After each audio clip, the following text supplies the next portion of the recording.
man's gunning for me tonight. I spent the last week running from the heat, but the beat's coming alive. Let's get lost tonight. Lord, who's on my right? Hello, wackos. Welcome to Without a Country. I'm Corinne Fisher. This is the final episode of 2025. Thank you so much for joining us. Thank you so much for being a listener all year. Since the beginning of the podcast. Maybe you're a new listener. Maybe this is your first episode. In that case, I look forward to spending lots of time with you in 2026. And hopefully it's a less hateful show, not because I make it hateful, but because there are administrations around the world, both in America and abroad, that have decided to lead with hate. So hopefully that maybe goes away a little bit in 2026. Although if we're talking from, and I know some of you are going to love this, an astrological perspective, apparently 2025 was when we are sowing the seeds for things that happen in 2026 even bigger.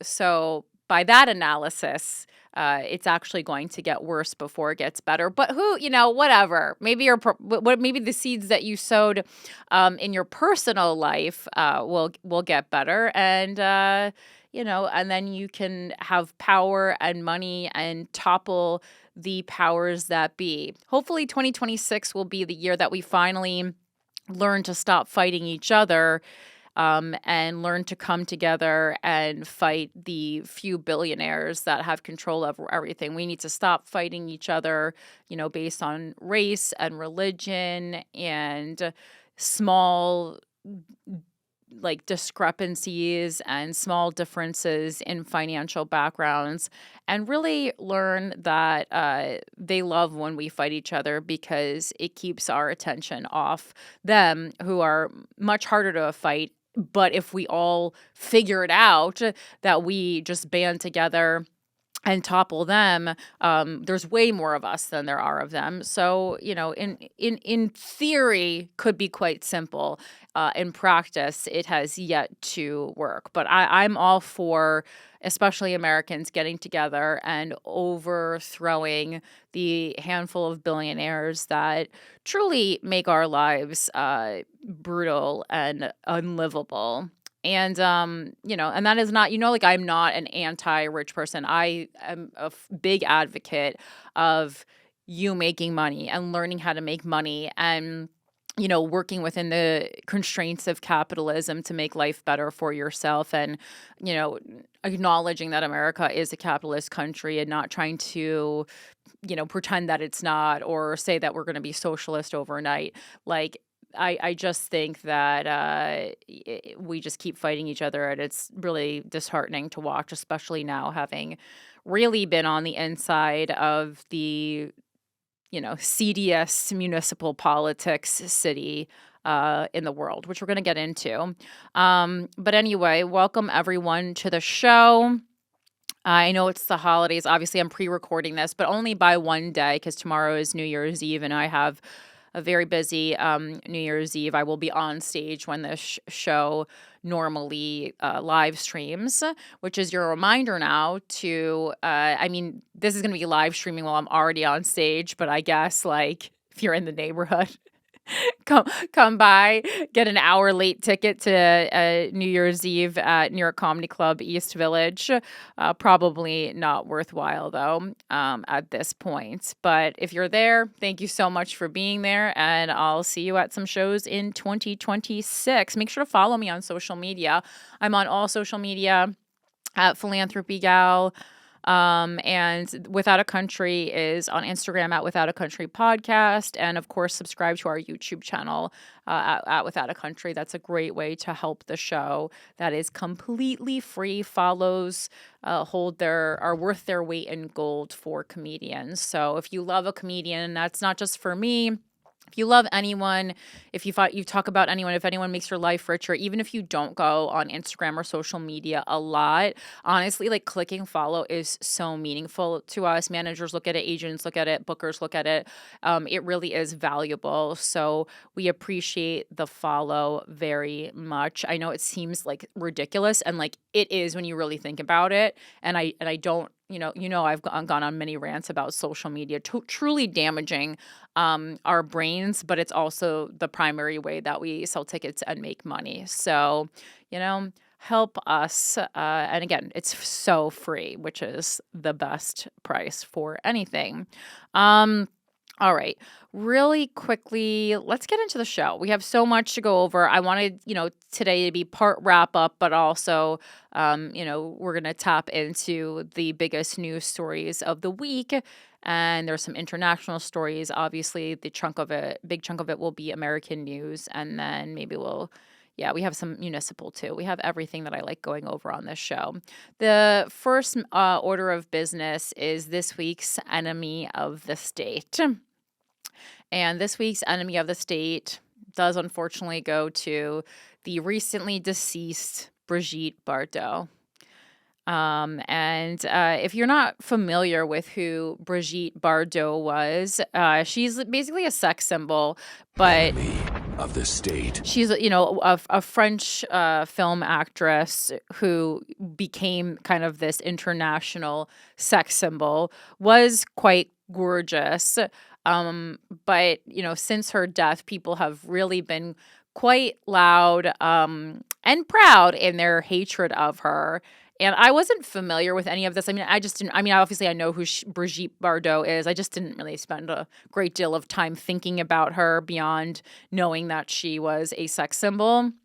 But apparently she's very known for being an animal activist, which is like, yay, thumbs up. We love that. But over the past few decades, she had become increasingly anti-immigrant and Islamophobic. And that was the kind of thoughts that she was peddling in France. She had repeated convictions for inciting racial hatred. French courts convicted and fined Brigitte Bardot multiple times, at least 4 notable convictions between 1997 and 2008 for remarks legally judged to incite racial or religious hatred. These weren't just casual comments. They were serious enough to trigger legal action under France's anti-racism laws. Some examples are she wrote that Muslims were, quote, destroying our country by imposing their ways, and spoke out against the Islamization, her words, of France. Bardot described what she framed as uncontrolled Muslim immigration as an invasion that threatened French identity.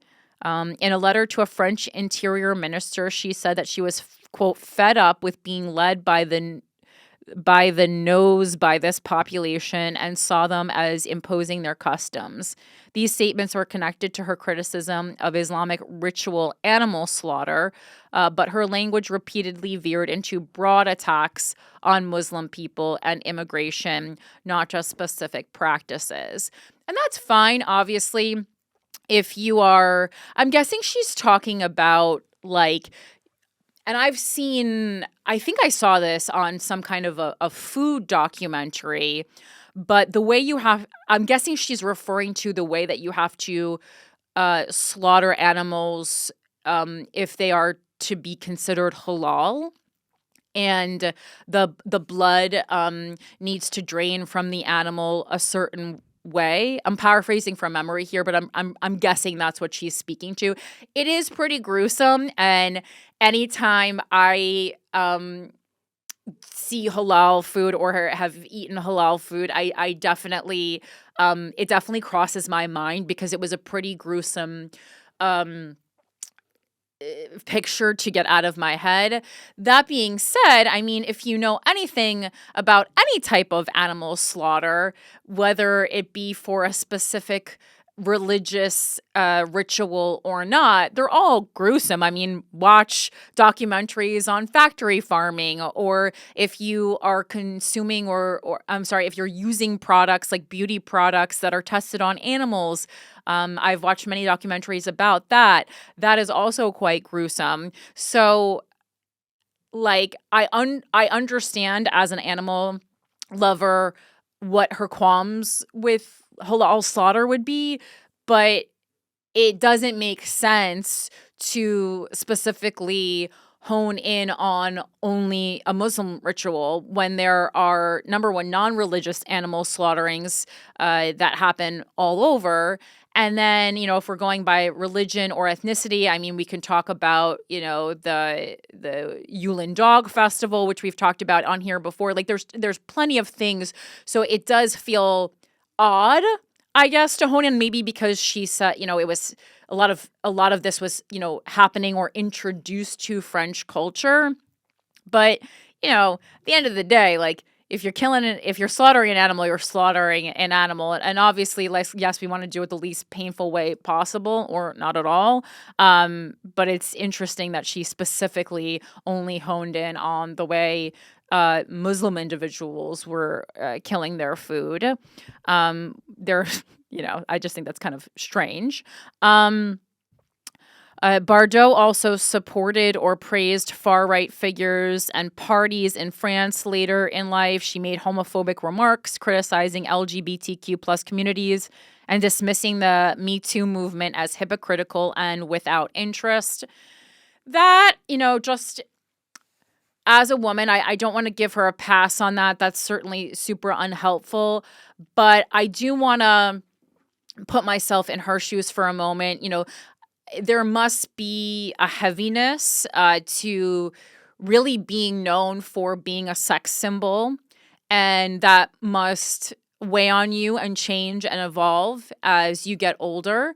And no matter how beautiful you are as an old woman, you are never going to be sexualized or valued for your sexuality in the same way as you were, in your 20s, 30s, 40s, even 50s. And that I'm sure is difficult to digest, especially if that's why you were famous, how you made your money. When you are that famous for being a sex symbol, I don't think there's any way for you to not start thinking of yourself and your own value as coming from that.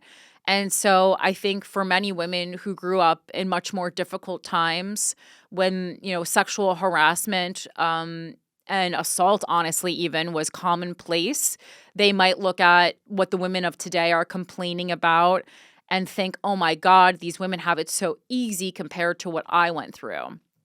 And now, just because I could understand that does not mean that I want to give her a pass, or that means it's okay, or that we want to encourage women. We hope that every generation has it easier than the one before them. It is not my wish that people go through the same hardships that I went through to prove a point. I mean, sure, it is funny to sometimes sit back and laugh at it or think of it from a comedic standpoint, but to actually earnestly think, oh, well, what, they patted your ass? My boss had to have sex with me, otherwise I was going to get fired from a film. Like, you don't want that kind of thinking to go on. That being said, I do at least I feel like I understand maybe where that was coming from a little bit more. But being a sex symbol really doesn't have anything to do with hating Muslim people. So I don't know where that came from. She was married to a political advisor associated with France's far right, tying her personal life into that political sphere. We see that too often. Many women are guilty of that, marrying someone and then, completely transforming into their husband's ideology for acceptance. It's like being a pick-me girl in your own marriage or your own relationship, which I see strong women who I love do that far too often. Not going to name names, but I mean, many people in this industry still fall prey to that. And, people I know privately as well. Let's see. Her death in December 2025 has reignited debate about her legacy because many remember her only for her beauty and cultural impact. I mean, I don't know what, like, just being remembered for your beauty is kind of shallow to begin with. It says that she was also very well known for her animal rights activism. Well, yeah, and- that's what I was saying in the top, which is why I was like discussing halal, because I understand where she's coming from, but it's just weird to only like zero in on the way Muslim people slaughter their food. Yeah, it was about some ritual sheep slaughter that they do like once a year. But I'm curious. I was just gonna ask you really quick. Like, yeah, how do you navigate when you have like maybe an issue with a cultural or like religious, aspect? Like, how are you able to criticize, maybe like rights that other cultures or religion have without, Well, I mean, I think we being, come hateful. across this with women's rights Yeah. all the time, specifically, which is like, again, like almost every, like the most conservative level of pretty much any major religion treats women like shit. Yeah. So, it's Have like you if you're seen- going to criticize Islam, you also have to criticize Judaism. And I do. Like, that's how I feel. But I don't feel like, anyone who says, like, oh, well, no, this is part of, like, religion, like, no. Like, I don't, like, great. You can make whatever choice you want to make. There is no convincing me that this is not a structure within, masked as religion to quiet women and hide their power from the world. But that's a blanket feeling that I have for the most conservative layer, again, of every major religion, except for paganism, because it's women heavy. Thank you. That's why I love it. Why? What are your thoughts? Is that what you were thinking? No, I was just like, I was curious if you had seen Also, guys, maybe- AJ, this is obviously, you can hear that this is not Harrington. Harrington's away for the holidays, so we have AJ filling in once again. Yeah, I was just wondering, like, maybe you've seen like, other like feminists or people like go after, religions for having, little rights for women and stuff like this, and then get like, Sure. get slammed as, Yeah, I mean, I stay away Are you from. allowed to criticize other religions? You're or allowed to do whatever you want. I mean, my criticism. will it backfire? Then now you're a hateful, person there. Right, I mean, a bigot. I like to, think of women as, being able to make decisions for themselves.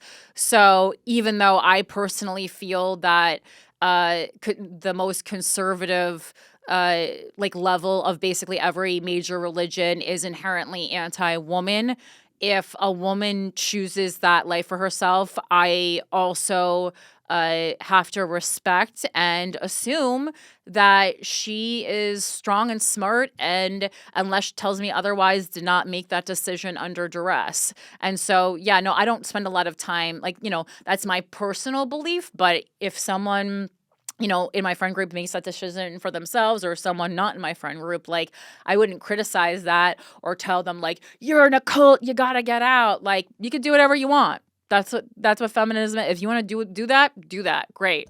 And unless I feel like you were coerced into doing that, or you reach out to me privately and say otherwise, I got to believe that you made that choice and that you thought it out and that it works for you and for your life. I'm And do you pretty think- anti-religion, just like the structure of it in general. But I also do acknowledge that life is really difficult to get through. And, it's probably better than getting drunk every day.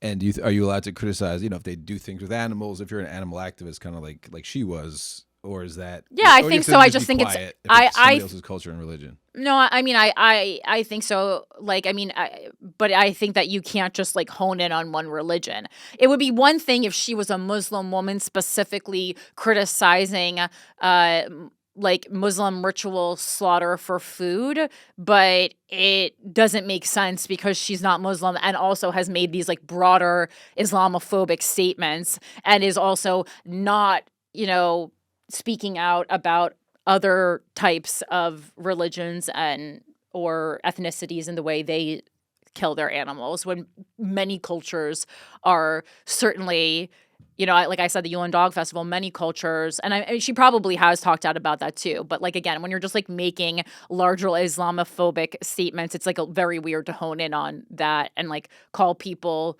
barbaric or whatever the hell she was doing. Yeah, I don't know. It just seems like you're not allowed to talk about immigration in a critical way. I don't think she was talking about it in a critical way, though.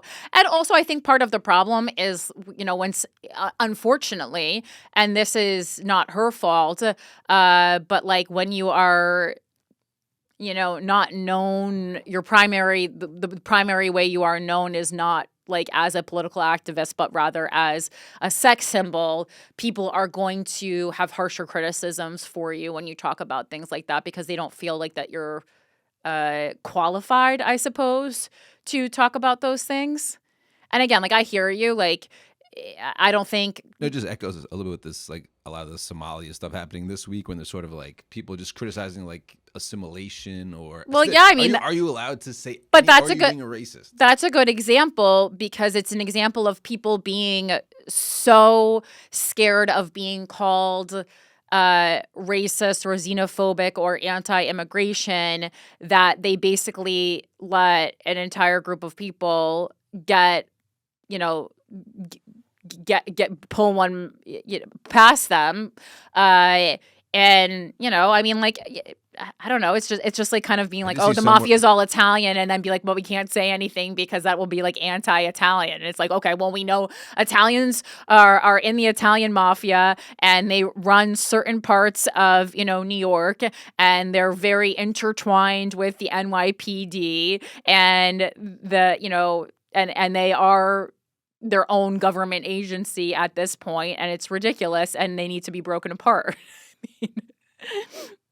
But I can say that because I'm Italian, I suppose. I did see someone was like at the top of the Somali fraud thing going on that like it was actually a white person at the top doing all of it. But then the Somalis really should be ashamed of their. The Somalians should be really ashamed of their of themselves for letting a white person run it. Then I don't know if that's true, but that's what a comic said. Yes. Oh God! Now you're being like Harrington. You're passing information on from some comic. Stop. It was Greg Fitzsimmons. All right. Well, he's not. He's somewhat. Greg Fitzsimmons is not an official news source, but thank you. All right, let's get on with this. So let's see. And another very interesting thing.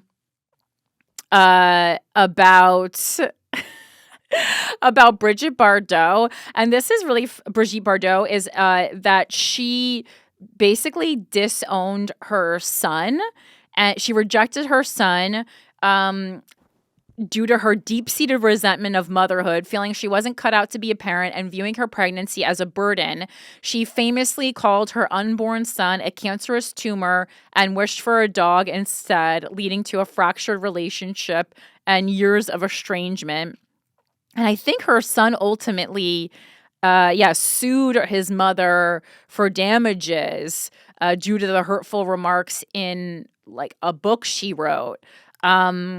She prioritized her career and personal freedom, which she felt that motherhood would compromise. So it just seems, and again, this is not crazy to me that someone would become this way when they are number one famous for basically like how they look and being sexual. But then like, why have a kid? I mean, I guess maybe she accidentally got pregnant or something, and it wasn't a time, she wasn't of the time when you could access abortion easily or anything like that. But she does seem like a bit of a nightmare.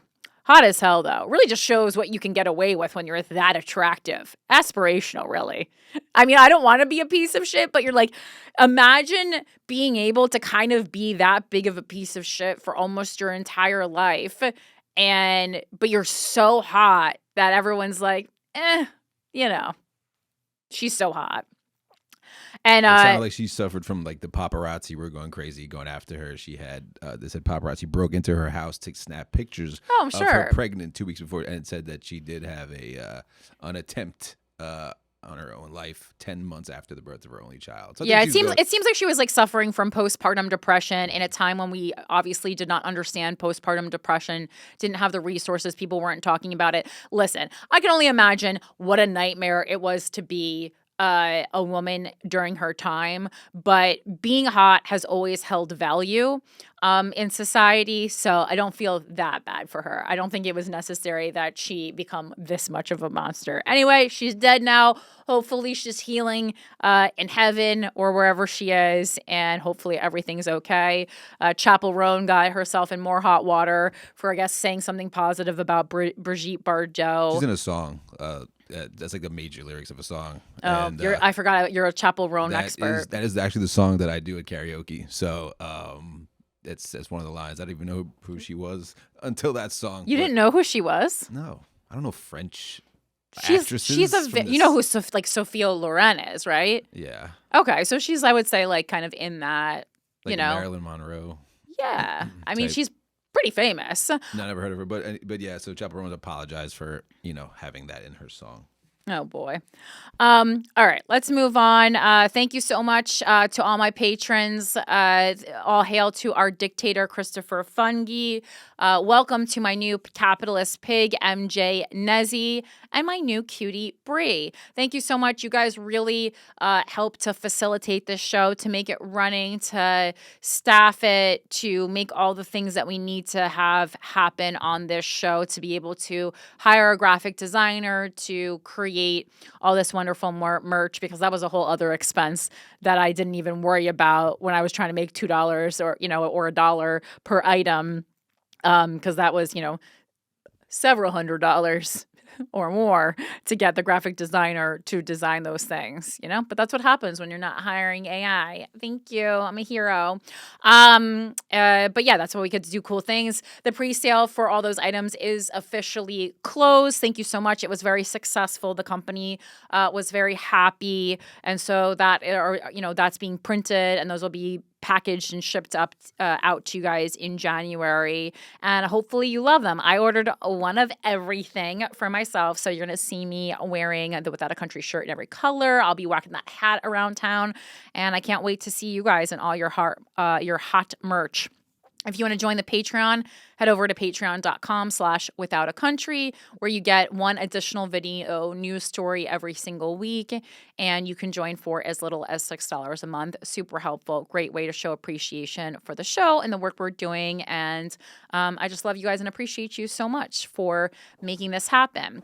I also want to issue a correction. Google pronunciation did me dirty last week when Mike and I were talking about Cartagena. Look it up on Google yourself. It says Cartagena. Genya on the Google Translate, but then I watched a video, which is like my preferred way. There's like a Julian, the pronunciation guy. He's my favorite way, but like I was just in the middle of the show, so I didn't want to play a video. But yeah, it's Cartagena, like with in English is an appropriate way to say it, but basically the G should make the H sound. I know, AJ, you speak a little bit of Spanish if you want to say that prettier. I took French, so I can't be held accountable for this, but I did. Cartagena, yeah. And I also thought, I guess it's an N, not an Enya, so there's no need to say that. But, again, we're doing our best out here. I've never been there, so just so everyone knows. All right. Let's get into the WACO Mailbag. It's withoutacountrypodcast@gmail.com if you want to send me something. This first piece is about a school board member getting arrested by the Israeli police. And it's interesting how they frame that and how the writer framed this. This is from WACO Mandy. Because it was kind of framed, and it's also framed in the news and in the email as like this is some school board member who does comedy on the side. And, she was kind of questioning how many school board members or like elected officials or whatever do comedy on the side. So I was not familiar with this comic. There are so many comics. His name is Amer Zar.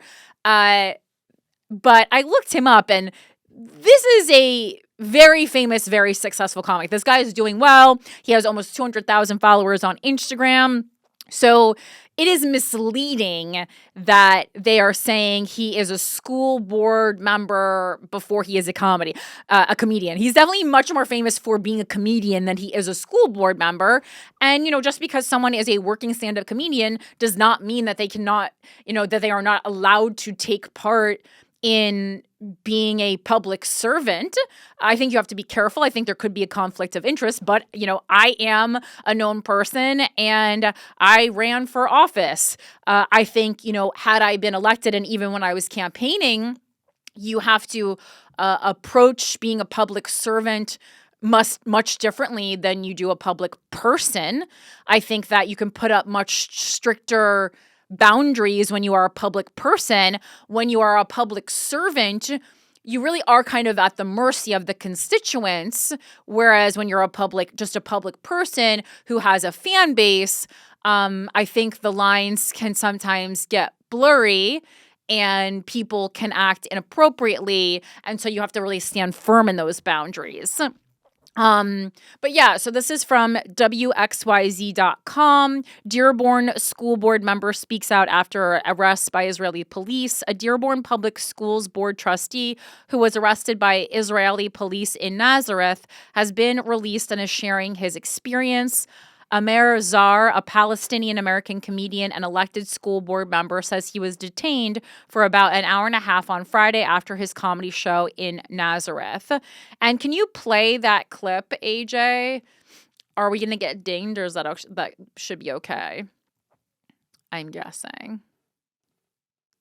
Zar says he was arrested in Nazareth by Israeli police. He says he was there for a comedy show.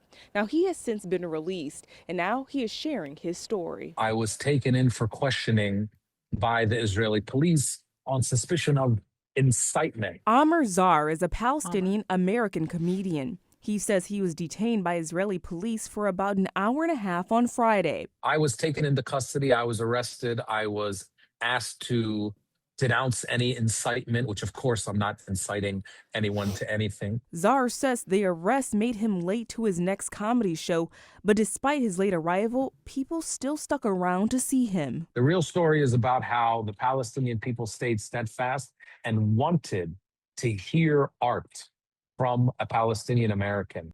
And as everything was unfolding in Nazareth, back in Dearborn, the community was coming together to rally around Zar after hearing about his arrest. He is member of the board of education. Okay, I think this is good. Thank you. And so Amer Zar, like if you look at where he's performing, you can see it's like it's definitely like over 1,000 people. So this is a popular guy, and I think we're going to see more stories like this, both in America and abroad, where we see governments, trying to question or censor art, especially by people of certain backgrounds, whether that be a religious background, whether it be a specific type of minority, woman, person of color, LGBTQ.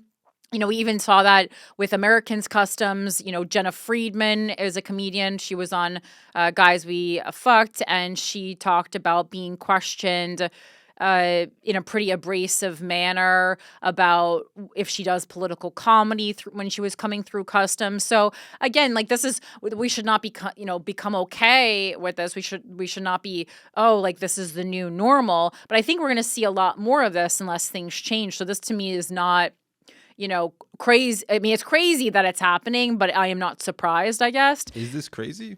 Like, do they have free speech? Like, I don't know. This jumps out as crazy to you? In theory, yeah. I mean, I've been through Israel Customs.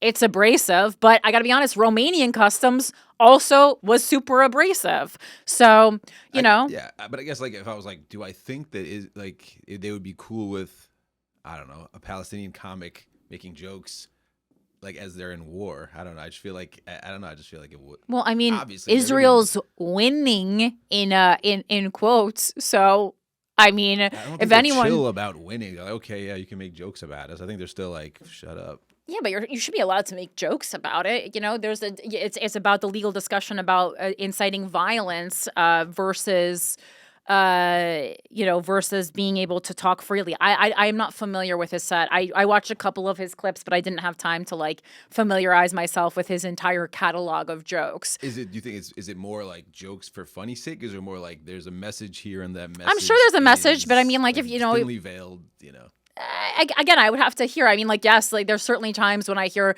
many comics. I mean, the example I would use is like a ton of working comics are constantly talking in ways that I think is not a joke and is actually like hateful and disparaging towards women. No one seems to give a shit about that. Not making it okay, but it's like I would have to hear this set and what he was being questioned on. But anytime people are getting questioned after they do their art, not a great sign. Again, I would have to see though. But we got to get through this. We can't keep stopping.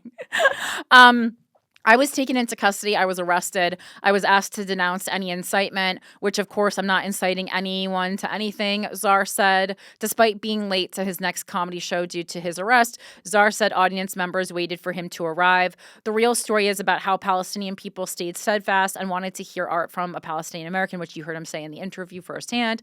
As news of the arrest spread, the Dearborn community rallied around Czar from thousands of miles away. Osama Siblani, founder of the Arab American News, was among those keeping the community updated about Czar's situation. He's a member of the School Board of Education in Dearborn, and he is an elected official. And also, he is very active in our community, Siblani said. So I think more so they were trying to use his role as a community member and elected official to make him seem more than just like some hired court jester. Because, it's so funny. And again, I've talked about this many times on here before, but like sometimes people respect comedians. People like to respect comedians and make it seem like we have so much power when we're saying things they don't like. But then any other time of the day, they like to dismiss us like we are, one notch above the bearded lady at the freak show. So I always love how the power of comedians will change depending on what we're saying and depending on how it's affecting and the people and how the weight it's holding. It's like, are comedians important voices or are we not? Make a fucking decision. Siblani said the community's concern extends beyond individual cases. We're very concerned about what's happening in that part of the world that we came from, and we have families still there, Siblani said. The interim superintendent for Dearborn Public Schools, Lamis Saror, I'm sure I butchered that, released a statement regarding Czar's release. We are happy to hear that Trustee Czar has been released. He is a valued member of our school community and beyond. Czar expressed gratitude for the community support he received during his detention.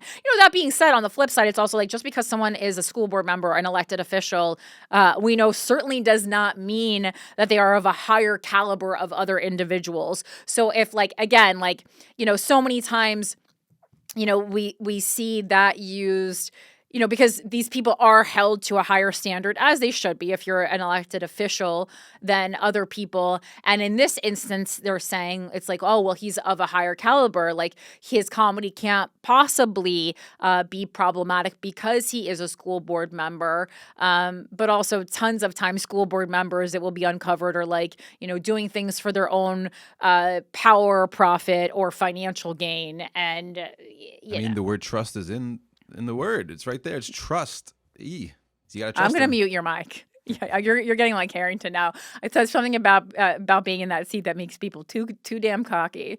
I'm not surprised at all that our community came together very quickly. This is what we do for each other, and I'm just so lucky that I'm a part of the community, and I feel blessed to be part of the Dearborn Arab American community, Czar said. All right, the next story from a WACO is basically it's like a Cuties corner wrapped that WACO Erica sent in, and I thought this was a good way to summarize things that happen for animals in the year. It's her.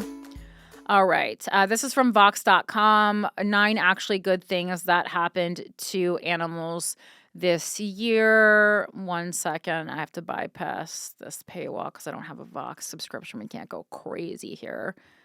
1, 2, 3. But we definitely need some good news about animals. I don't. Okay. Let's see. So this is by Kenny Chirella. He's saying it wasn't all bad in 2025.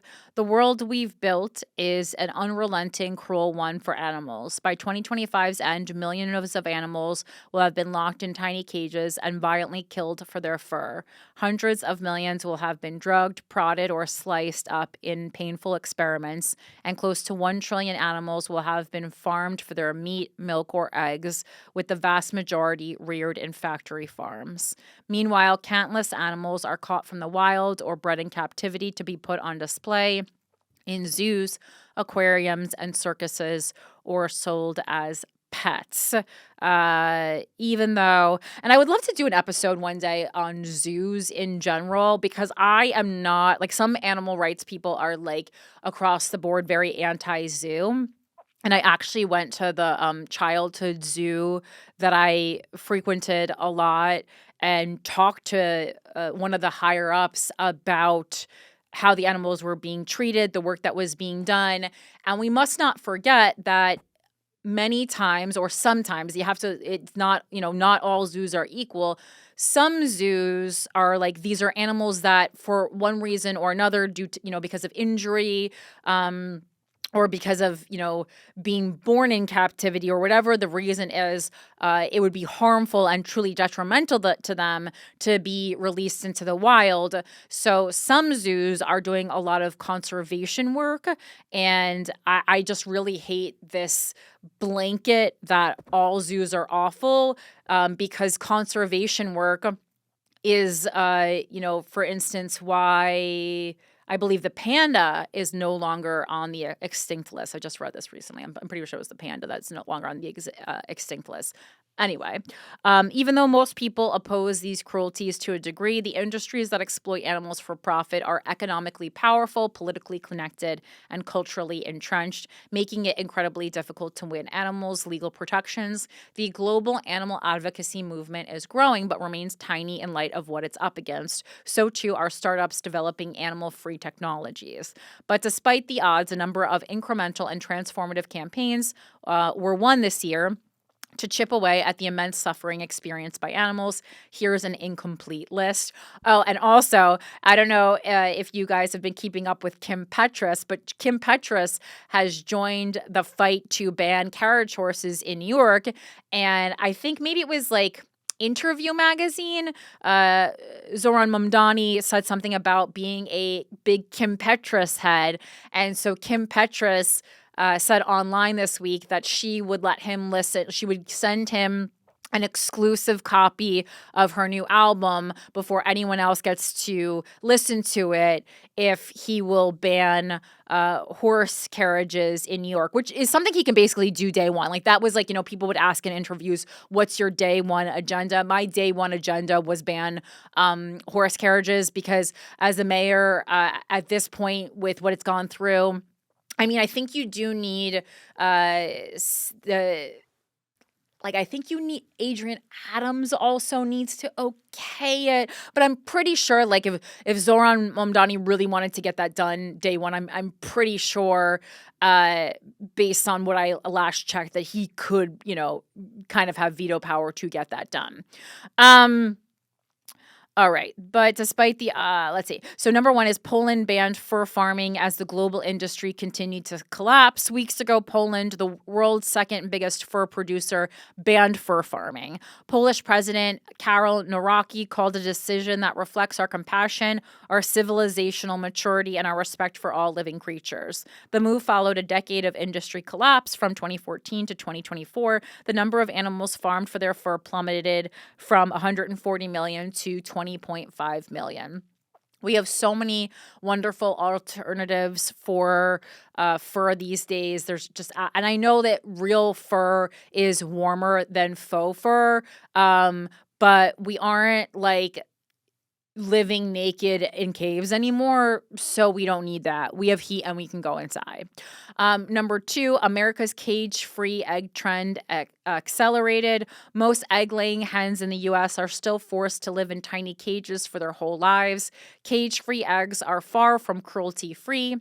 The hens still suffer from a number of painful practices and likely don't spend any time outdoors, but they're a big improvement from cages. And this year, a lot of hens were spared from cage confinement. In the US, the share of cage free eggs jumped from 38.7% in December 2024 to 45.3% in September 2025, saving about 20 million hens from life in a cage, which is the fastest shift since animal advocates began campaigning to ban cages in the early 2000s.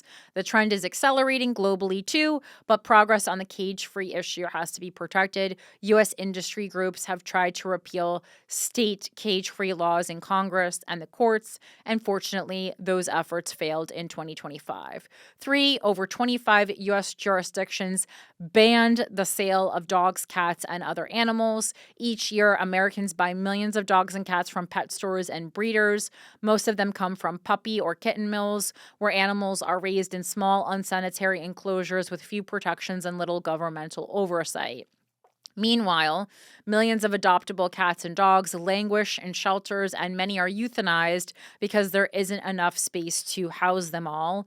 To address the problem, animal advocates have successfully campaigned to pass laws in hundreds of cities, counties, and states that prohibit pet stores from selling pets. Momentum continued in 2025. Las Vegas, Denver, Detroit, and Manatee County, Florida, and more than 20 other U.S. jurisdictions passed such bans.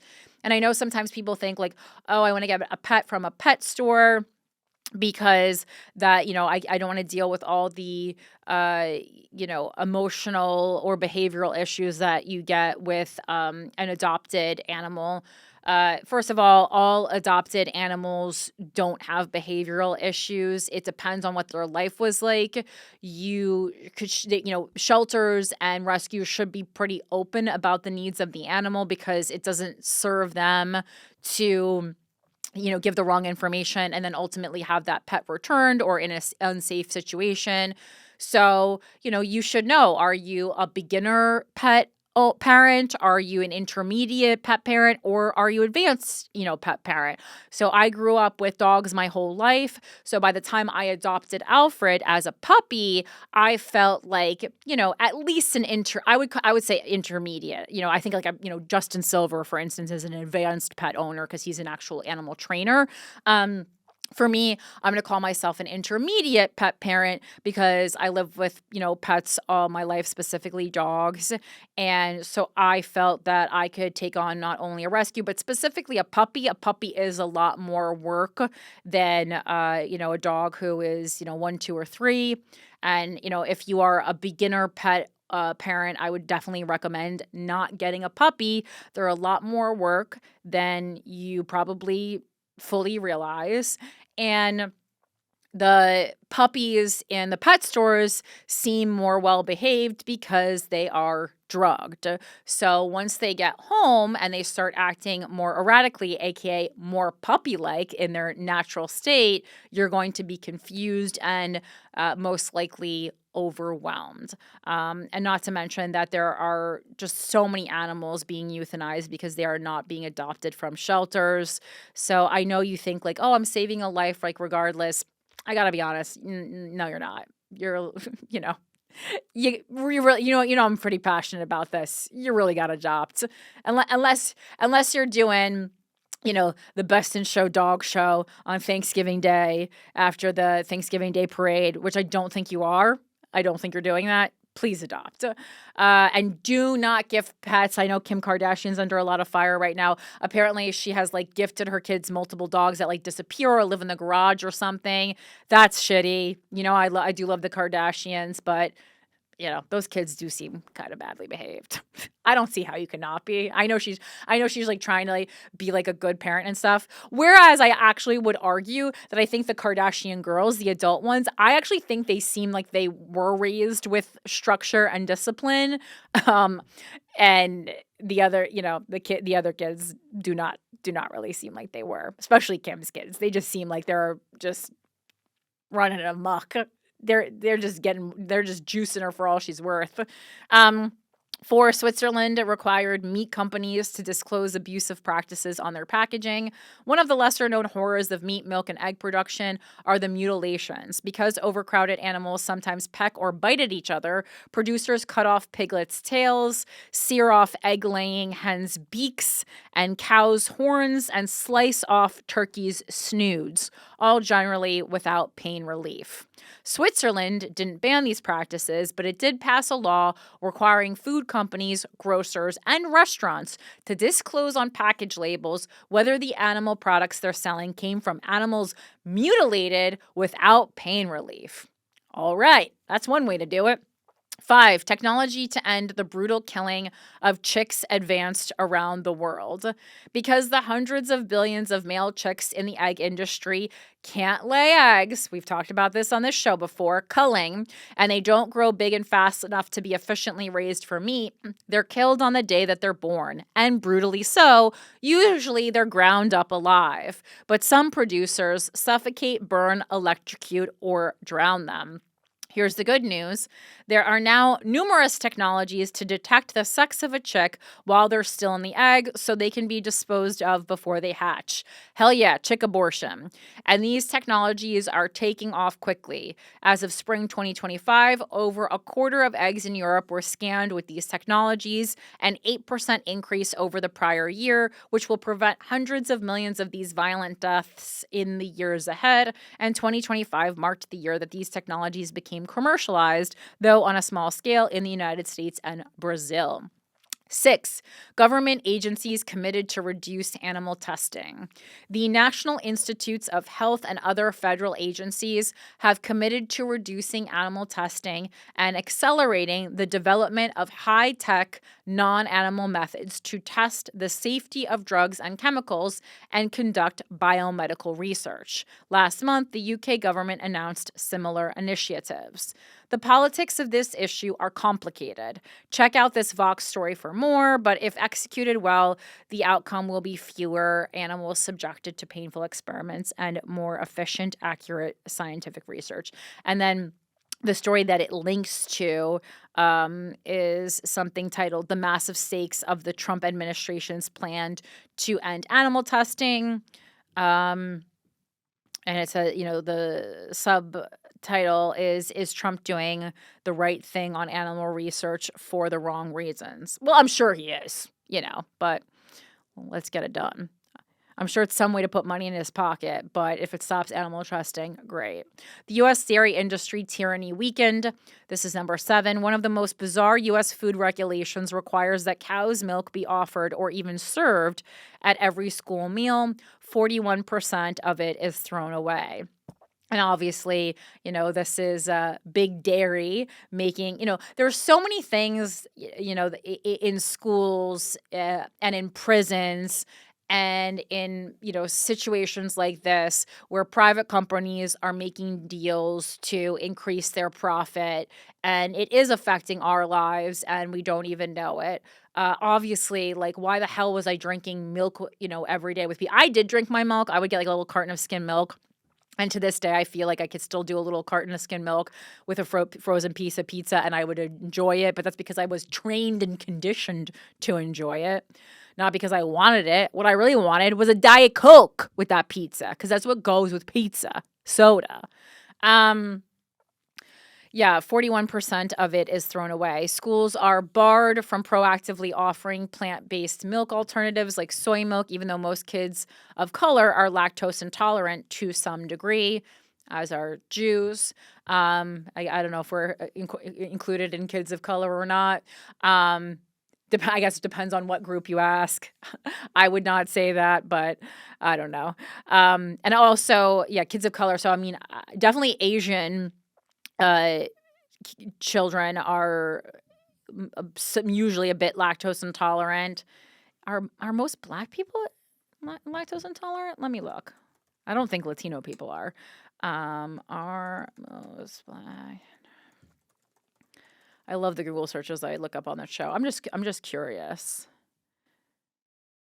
Yeah, it's Yes, it's they're significantly more common in people of African descent. So it would specifically be African Americans, not not all Black people. And then, I mean, our most, I don't think Latino just based on the cuisine. But let's see.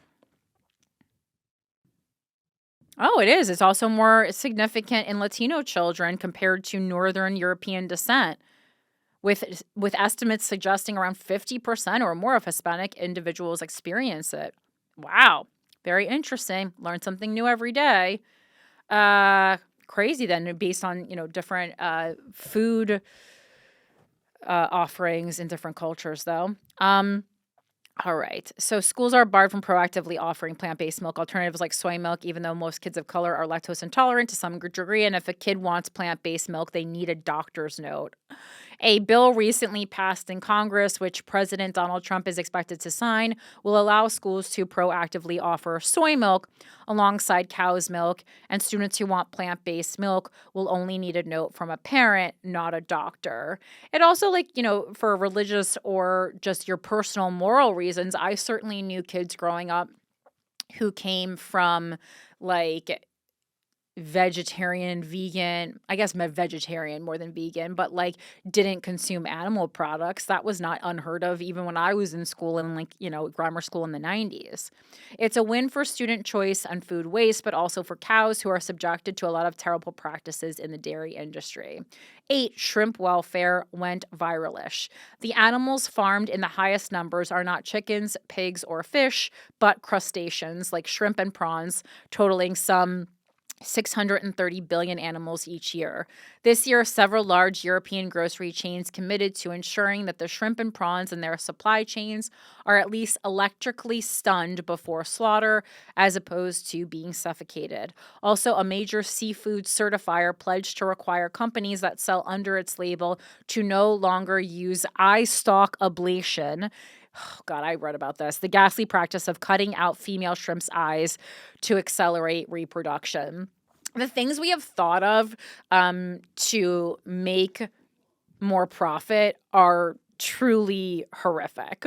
Emerging support for shrimp welfare also had a moment of relative virality on the Daily Show, and I'd be remiss not to mention on Vox.com and Vox's Unexplainable podcast. 9, chickens got some relief. Arguably, the biggest animal cruelty problem in the world is invisible to the naked eye. It's how animals' very genetics have been tweaked to make them grow bigger and faster, especially chickens. And I mean, I hope that if you're listening to the show, you're very well aware of this by now, which can cause them to suffer terribly. The head of a chicken industry group went so far as to say that the animal's existence is painful. The good news is that this year, according to Coefficient Giving's Louis Bollard, some large chicken companies and grocery stores in Europe committed to switching to slower growing breeds with fewer health problems, changing that will reduce the suffering of hundreds of millions of animals annually. However, incremental most of these changes may be, they were hard fought for through intensive campaigning, coalition building, and public persuasion. They prove that the animal industry's economic and political power doesn't make them invincible, and that change for animals is possible through smart advocacy and new technologies. Here's to hoping even more is accomplished in 2026. And I know so many wonderful people who do so many wonderful things for animals are working nationally and internationally. But I do want to give a shout out to one of my favorites who is an elected official for the, I forgot the official name, Animal Welfare Party, something like that in Australia. Georgie Purcell, I talk about her a lot. She does follow me on Instagram, one of my proudest accomplishments. But she's just so cool. She does a lot of work to stop the cruelty in greyhound racing. Basically, greyhounds will sustain an injury, many times one that is healable, curable, and they will be, shot right after they sustain the injury because the people who are greyhound racing don't care about animals. They care about winning the greyhound race and making money, and it's really disgusting. And she literally just gave birth 10 days ago and has still been extremely vocal about her animal advocacy and is just doing such amazing work. So I want to applaud her for continued amazing work in 2025, and I'm sure in 2026. All right. Let's go on to Girl right now. Everything I'm going to go over, I don't have like one main story just because this is kind of like a wrap up of a lot of things. Many of these stories are continuations of things we've already discussed. This first one is new, but it's very fitting for Girl. And so this first story is about Chappell Roan. And, she got into trouble about, saying something about Brigitte Bardot in her song, but now she also is one of the faces of MAC, and people are really up in arms about that. The two primary reasons are, number one, MAC isn't cruelty free. And so people are very upset about that. And then two, MAC is on the boycott Israel list. And I'm sure Chappell has a contract, so she can't publicly discuss it. Otherwise, she'll be sued. But, this is a problem with the left eating itself. Any of these artists who are known for being activists or who are known for speaking out or being a quote unquote good person, anytime they make a misstep, they get in a lot more trouble than anybody else.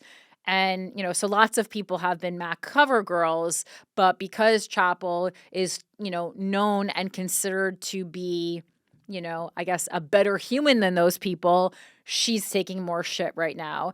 And again, I'm not saying that she shouldn't be criticized for this. I don't disagree with why she is being criticized, as someone who has been vocal about both animal welfare and, has talked about the genocide in Gaza. I guess it is, pretty alarming. We don't know when she signed this contract, and you certainly at this point should probably have teams looking into corporations you're going to represent. But I also do think it is going to encourage more and more celebrities not to be vocal about things, because then they just are really, mere inches away from making a misstep, when you could just kind of be a bad person or someone who doesn't really speak out about issues at all, like Taylor Swift, and pretty much skyrocket to the top, I don't think Taylor Swift doesn't talk out about many issues because she doesn't care. I think Taylor Swift doesn't talk out about many issues because she knows that actually puts a target on her back. And I'm sure she cares about things, but you know what I think she cares about more than anything else is becoming the most famous singer in the world. And she did that. And that's why she doesn't speak out about things.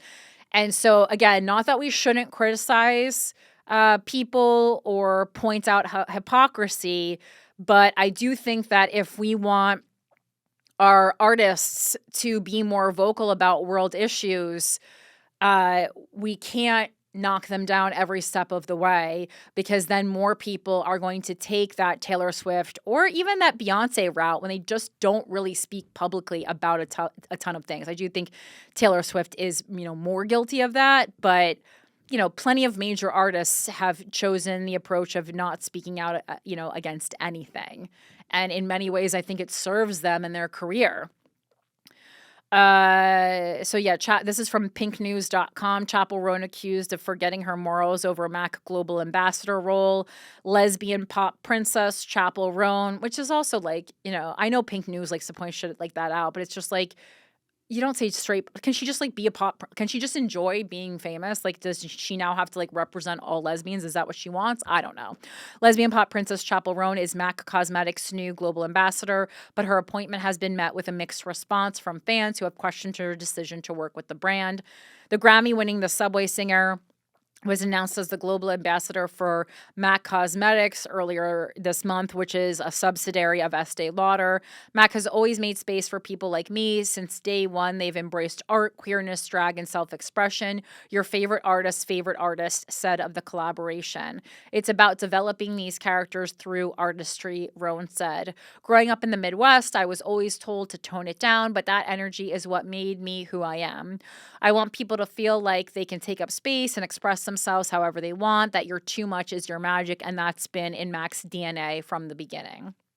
First of all, I love when any major brand or corporation does like this, like, we love outcasts thing, because if you believe that, I gotta be honest, you're dumb.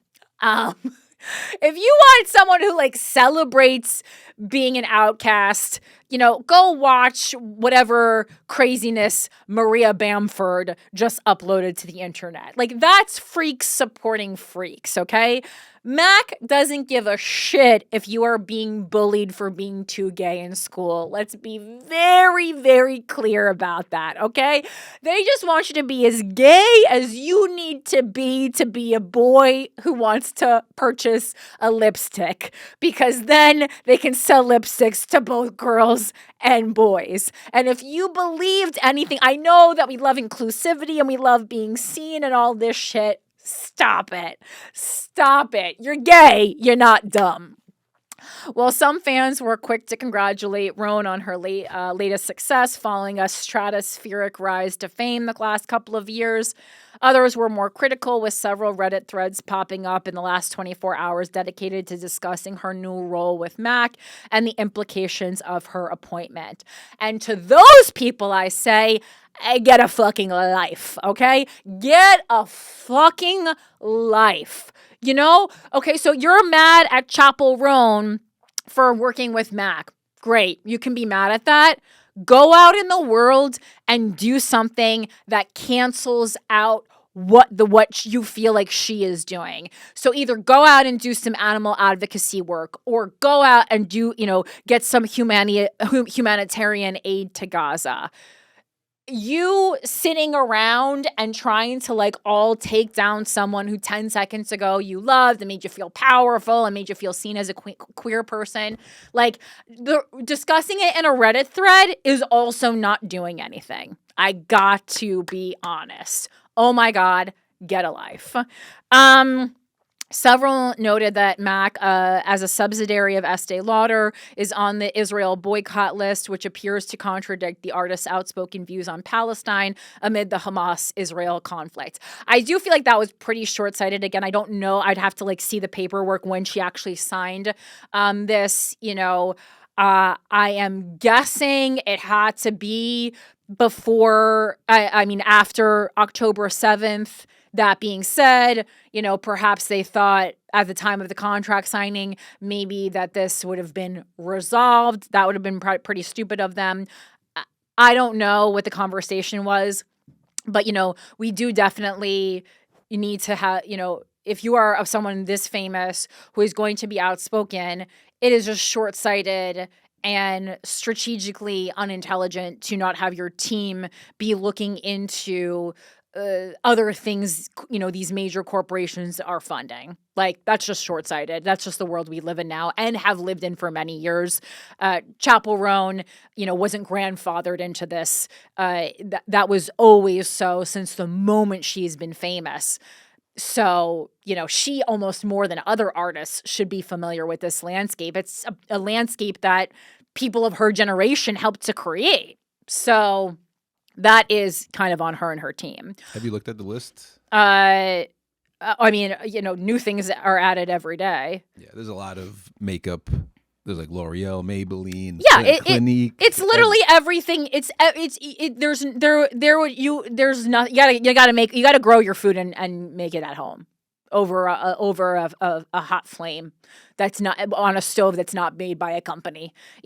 Nestle, Cadbury, Maggie, I don't know what that is. It's not American, I don't think. Lipton, Nescafe, Kit Kat, Oreo, Mars, Snickers, Pringles, Toblerone, Hershey, Nestea, Coca-Cola, Fanta, Haagen-Dazs, Magnum, Pepsi, Gatorade, Dasani, Coffee Mate, 7-Up, Halls, Mountain Dew, McDonald's, Burger King, Pizza Hut, Domino's, Starbucks, Baskin-Robbins, Subway, KFC, Papa John's, Lacto Kid, Pepsodent, Dove, Palmolive, Clean and Clear, Downy, Joy, Vicks, Vaseline, hope you don't get sick, Kotex, hope you don't have your period, L'Oreal, Maybelline, Huggies. Clinique, Gillette, Garnier, Louis Vuitton, Giorgio Armani, Victoria's Secret, Herbal Essence, Bath and Body Works, Johnson & Johnson, Ralph Lauren, Neutrogena, Yves Saint Laurent, Tommy Hilfiger, Chanel, Olay, Dior, Revlon, Airbnb,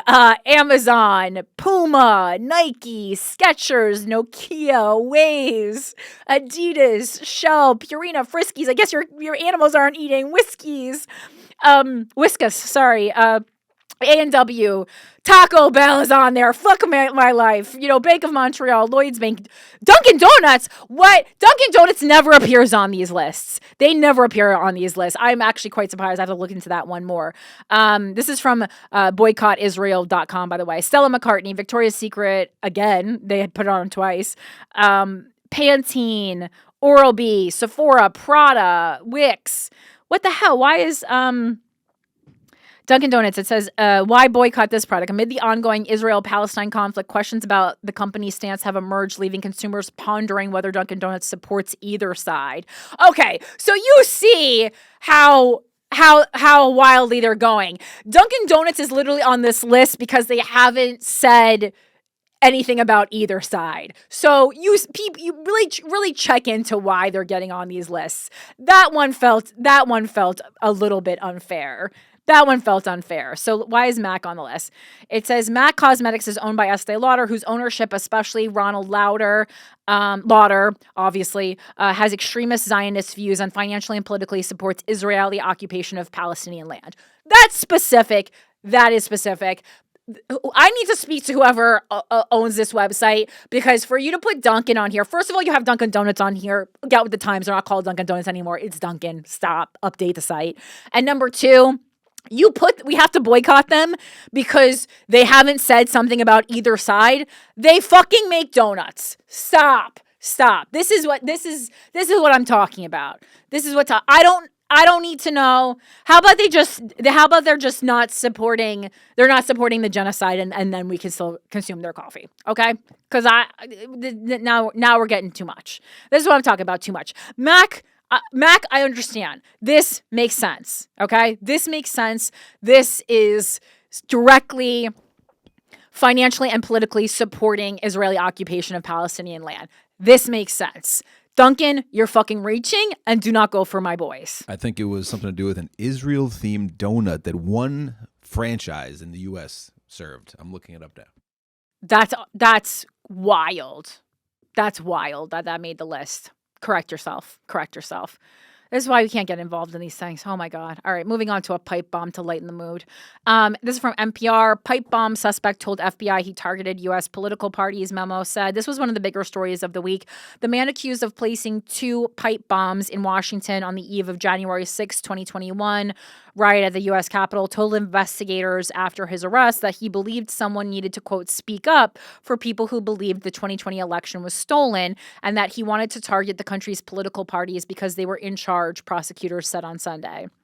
The allegations were laid out in a Justice Department memo arguing that Brian J. Cole Jr., who was arrested earlier this month on charges of placing pipe bombs outside the headquarters of the Democratic and Republican National Committees, should remain locked up while the case moves forward. Agreed. Lock that guy up. Stop. The memo provides the most detailed government account of statements Cole is alleged to have made to investigators and points to evidence, including bomb-making components found at his home after his arrest, which is also aren't pipe bombs a little vintage these days? Can't we do better? That officials say connects him to the act. The homemade bombs did not detonate and were discovered January 6th, the afternoon that rioters supporting President Donald Trump stormed the Capitol in an effort to halt the certification of his election loss to Democrat Joe Biden. Cole denied to investigators that his actions were connected to Congress or the events of January 6th, the memo says, but after initially disputing that he had any involvement in the pipe bombs, prosecutors say he confessed to placing them outside the RNC and the DNC and acknowledged feeling disillusioned by the 2020 election, fed up with both political parties, and sympathetic to claims by Trump and some of his allies that the contest had been stolen. According to the memo, he told agents who interviewed him that if people feel that, something as important as voting in the federal election is being tampered with, is being relegated null and void, then someone needs to speak up, right? Someone up top, just to at the very least calm things down. They're doing my least favorite thing here, which is transcribing a quote from him without taking the filler words in. Most journalists will remove filler words from someone's quote unless they're trying to make them look stupid, which is just petty in this case. It's not helping. The guy's trying to pipe bomb everybody. We also need to make him feel stupid on top of him. What is that doing? It's not helping. And it also makes the article more difficult to read. You dumb cunts. He's just that the snobbery in journalism, being on the left is really, really weighs on me. And if you are someone who is studying journalism or you are a journalist listening, I really invite you to not be a cunt, okay? Because just think, unless you're a journalist who can take a punch to the face, because that's going to start happening. I'm not doing it. I'm nonviolent. But people are going to start doing that because people do not enjoy being spoken down to, and most people who can't fight with their words can fight with their fists. So unless you can take a punch, stop being cunty and give us the fucking information that we need to get, and so we can all move on with our day, okay? He said something just snapped after watching everything getting worse, and that he wanted to do something to the parties because they were in charge. According to the Justice Department's memo. Prosecutors say when Cole was asked why he had placed the explosives at the RNC and the DNC, he responded, "I really don't like either party at this point." Relatable. Why isn't this guy getting Luigi treatment? Cole was arrested on the morning of December 4th at his Woodbridge, Virginia house in what law enforcement officials described as a major breakthrough in their nearly 5-year-old investigation. His lawyers will also have an opportunity to state their position on detention ahead of a hearing set for Tuesday in Washington's federal court. During a search of Cole's home and car after his arrest, prosecutors say investigators found shopping bags of bomb-making components. He at first denied having manufactured or placed the pipe bombs, prosecutors say, and when pressed about his whereabouts on the evening of January 5th, 2021, initially told investigators that he had driven himself to attend a protest related to the 2020 election. I didn't agree with what people were doing, just telling half the country that they just need to ignore it. I didn't think that was a good idea, so I went to the protest, the memo quotes him as saying. But over the course of hours of questioning, prosecutors say Cole acknowledged that he went to Washington not for a protest, but rather to place the bombs. He stowed that's one kind of way to protest. He stowed the explosives in a shoebox in the backseat of his Nissan Sentra, obviously, and placed one a piece out, he's a hardworking American, and placed one apiece outside the RNC and DNC headquarters, setting the timer on each for 60 minutes, the memo says. Neither device exploded, a fact Cole says he was pretty relieved about because he planted them at night because he did not want to kill anyone, the memo says. All right, he didn't want to kill anyone, he was just sending a message, right? The fact that the devices did not detonate is due to luck, not lack of effort. prosecutors said in arguing that Cole poses a danger to the community and must remain detained pending trial. I mean, I agree that he should be detained, but, maybe it's really more of a commentary on the American education system. The defendant's choice of targets risks the lives not only of innocent pedestrians and office workers, but also of law enforcement, first responders, and national political leaders who were inside of the respective party headquarters or drove by them on January 6, 2021, including the vice president-elect and Speaker of the House, prosecutors wrote. And speaking about political violence or intended political violence, that also reminded me about Melissa Hortman and some other interesting things that have come to light. I wanted to, here, let me just find it. It's in my Without a Country folder on Instagram. But where was this? So many things sent. Oh, so Melissa Hortman apparently was the only Democrat to vote against her party when she voted against giving health care funds to illegal immigrants in Minnesota on June 10th, 2025. And she was assassinated 4 days after casting that vote. Can you just double fact check that, what I just said, AJ? Because I haven't seen it. This is from a lot of internet political accounts. I'm reading one. It's on Fox. But I've seen this. I've seen this on several different internet accounts. Oh, and Fox picked it up, of course, and then everyone else just ignores it because it doesn't follow the leftist storyline that they want it to follow, because it feels anti-immigrant, and we don't like when Democrats are anti-immigrant. So we're just going to pretend that she never voted this way, and we're going to forget about her death. That's the MO of the libs. So a lot of people have been bringing that up. But my question is okay, so this is so. But then when you look into Vance Bolter, the person who assassinated her, I was looking into him and why. Okay, so this is true. This she was the outlier in this vote, but I couldn't find information on why that would make Vance Bolter want to kill her. Is he super pro-immigrant or something? I was doing a little research on him. He owns a security company. He does have ties to the Middle East and Africa, so maybe that's what it could be. I'm just a little. I just need a little more information. He worked with Minnesota Africans United, a statewide organization working with African There immigrants we in the go. state. There we go. I was I know I have the connection. Okay, yeah. Minnesota Africans United and Global Minnesota. Okay, so that is plausible. That does hold up. Because to look at him, he looks super white, and obviously that doesn't mean that he can't be someone who is really. I don't know what he is, but I'm saying if you were just to look at him, no matter what his background is ethnically, he just looks like a white dude, right? And so I just needed more information to pull kind of why that would have been a motivator for him. It says in 2022, Bolter participated as a keynote speaker in his capacity as CEO of Red Lion Group for a seminar held jointly by the Democratic Republic of Congo and the Minnesota Africans United. Right. And Global Minnesota. Right. Yeah. Because I had started looking into that, and I was I want to look into more because I need to see what the tie is with Vance Bolter. Okay. So then that does line up quite well.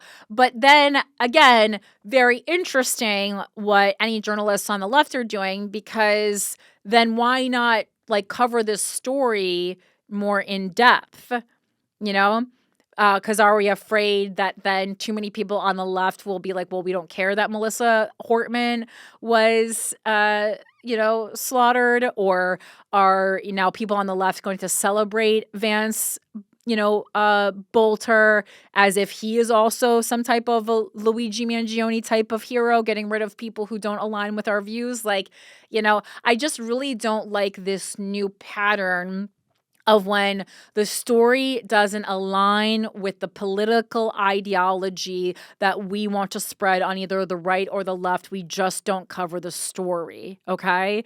Like, so when we talk about misinformation, again, I've said this 1,000 times, I don't think there's a ton of misinformation that you are going to find on major news sites. What I do think is there's a lot of redirection. There's a lot of leaving things out. And that's fucked up. That's fucked up. It's not good. We should be, it just shows like they don't trust us. They still want to really like create the pathways that like how we think, the pathways like that we're going to go down with our own thinking. So even if you are critically thinking, they're like, well, we'll leave this out and hope that they don't go on searching or go deeper and try to make connections, right? Because, you know, the first thing I said to myself when I saw this information about why Melissa Hortman was assassinated, oh no. I'm so sorry. I'm just on Instagram and I just saw that Isaiah Whitlock Jr. passed away. He was a client at Lieben Entertainment where I worked, and obviously a wonderful actor from The Wire, and just like the most, like one of the kindest people. That's why I can't have Instagram open, but I had to get that article from there. Oh, rest in peace. I loved Isaiah Whitlock Jr. Oh my God, what a guy. Anyway. But yeah, so that's what I'm talking about with critical thinking, right? So when you are presented with the information online, you know, if the first information that I was presented with that was that, okay, Melissa Hortman was the only Democrat that voted this different way. 4 days later, she was assassinated. Could this be the reason? Then, but they don't explain any of Vance Bolter's, you know, like what could have been his motive or the groups that he was associated with. So then you have to go and do that extra, bit yourself to make those connections and see like, is this plausible? Does this make sense? And in this case, I would say, yes, it does. I think this checks out. Again, obviously he, gets a fair and legal trial just like everybody else. But that to me does make sense. All right. Do you think Tim Walz has anything to do with it? Well, I mean, everyone. But okay. So, what benefit then would it serve Tim Walz? Was like that because he wanted to give undocumented immigrants health care, like that. Like I understand, like he wants to do that because like that's part of his initiative. Like, does that serve him financially? Does that just serve him politically? Does that? I think some people are hypothesizing that like, maybe like somebody has something on him, like he's, maybe he's involved and he's not saying anything with. Like, everyone has something on everyone. I mean, But is he compromised? I don't know. He's he's certainly a target now. People are certainly calling for him to step down with the Somalian fraud. So we'll see. Well, and did you see the flag when he changed the flag? Did you ever see that when they changed the Minnesota flag? No. It was a thing from like last year. What? I mean, maybe we did. I don't remember. What did he do? He basically they like, oh, okay, we need to do like a revamp of the flag, okay. as they do, due to it was colonial racism or something like sure. that. And they're just kind of saying that like it looks very close to the Somalian flag. So you think he's being paid off by Somalians? No, I didn't say that. I was just saying that there's like some connection. I don't know. Minnesota's in the news too much these days, and I'm just like, what's? Well, yeah. I mean, this daycare fraud is a big problem for sure. So that's the Somalian flag on the right, and then the left is the new Minnesota flag. What did the old Minnesota flag look like? I mean, it's a star. It's a star on blue. It's a blue that's like two blues that are like in the middle of the other blue, and then a star versus like I don't know. I mean, a star on a flag, I mean, is not news. What did the old Minnesota flag look like? Very different. Show me. I'm pulling it up. I'm on the edge of my seat here. Well, it was a star on blue. That's a star on blue. I mean, there's just a lot of extra picture here. These look kind of similar. They do look kind of similar, but this is also the first time I knew what the flag of Somalia looked like, and I've ever seen it, to be honest, in my entire life. I don't live in Minnesota, though. All right. Let's move on to this. What else do I want to do? Actually, while we're talking about it, let's talk about this Somali Daycare Saga continued. I'm trying to keep this. I have this to a certain length, and I'm definitely not going to be able to do it. But here we go. All right. I'm trying to look at what stories I want to continue. So let's go into the Somali Daycare Saga since we're talking about Tim Walz anyway, because that is getting juicier and juicier by the day.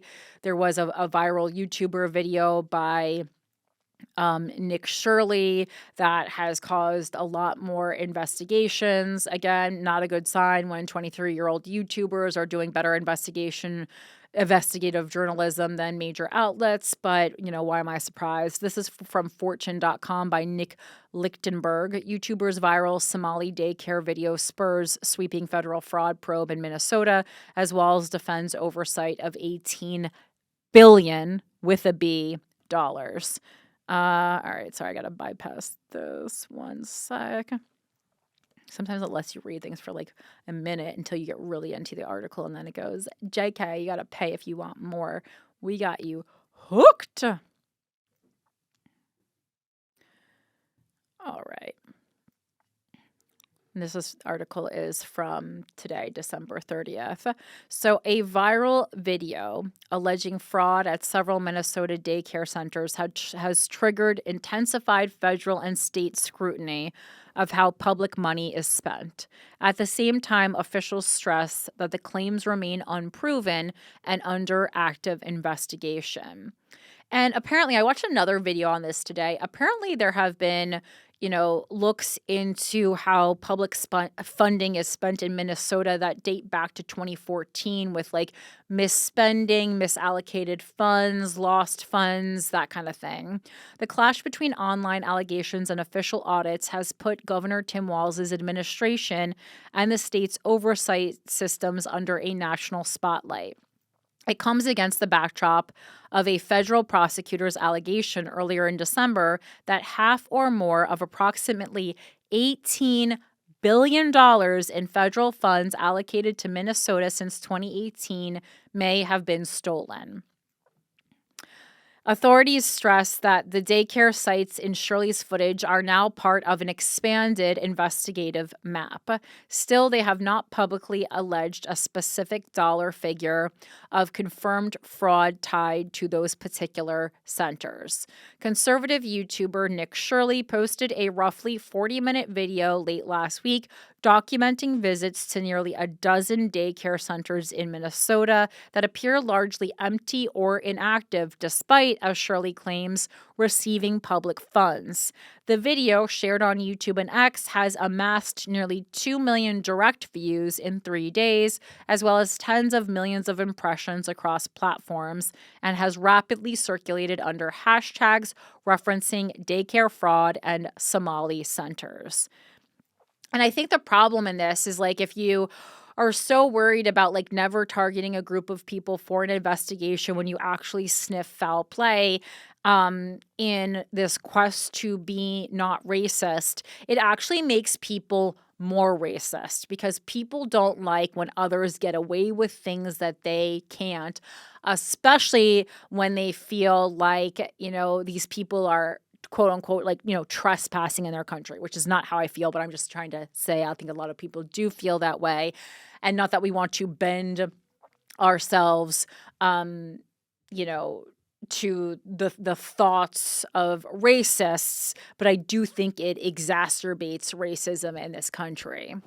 In his narration and social media posts, Shirley alleges that some centers receive millions of dollars in taxpayer money, the lack of oxygen down here, while not providing real childcare services, framing the situation as part of a broader fraud problem tied to facilities described as Somali-run. State and federal authorities have not confirmed that the centers in his video engaged in criminal fraud. Still, the FBI and the Department of Homeland Security have said that they are surging resources in Minnesota to investigate suspected fraud involving social service and daycare programs. These efforts predate The video's release, with a federal jury finding in March 2025 that Minnesota restaurant owners had committed $250 million in fraud by claiming to provide meals to children, but instead funding their own lifestyles. That's so awful. Damn.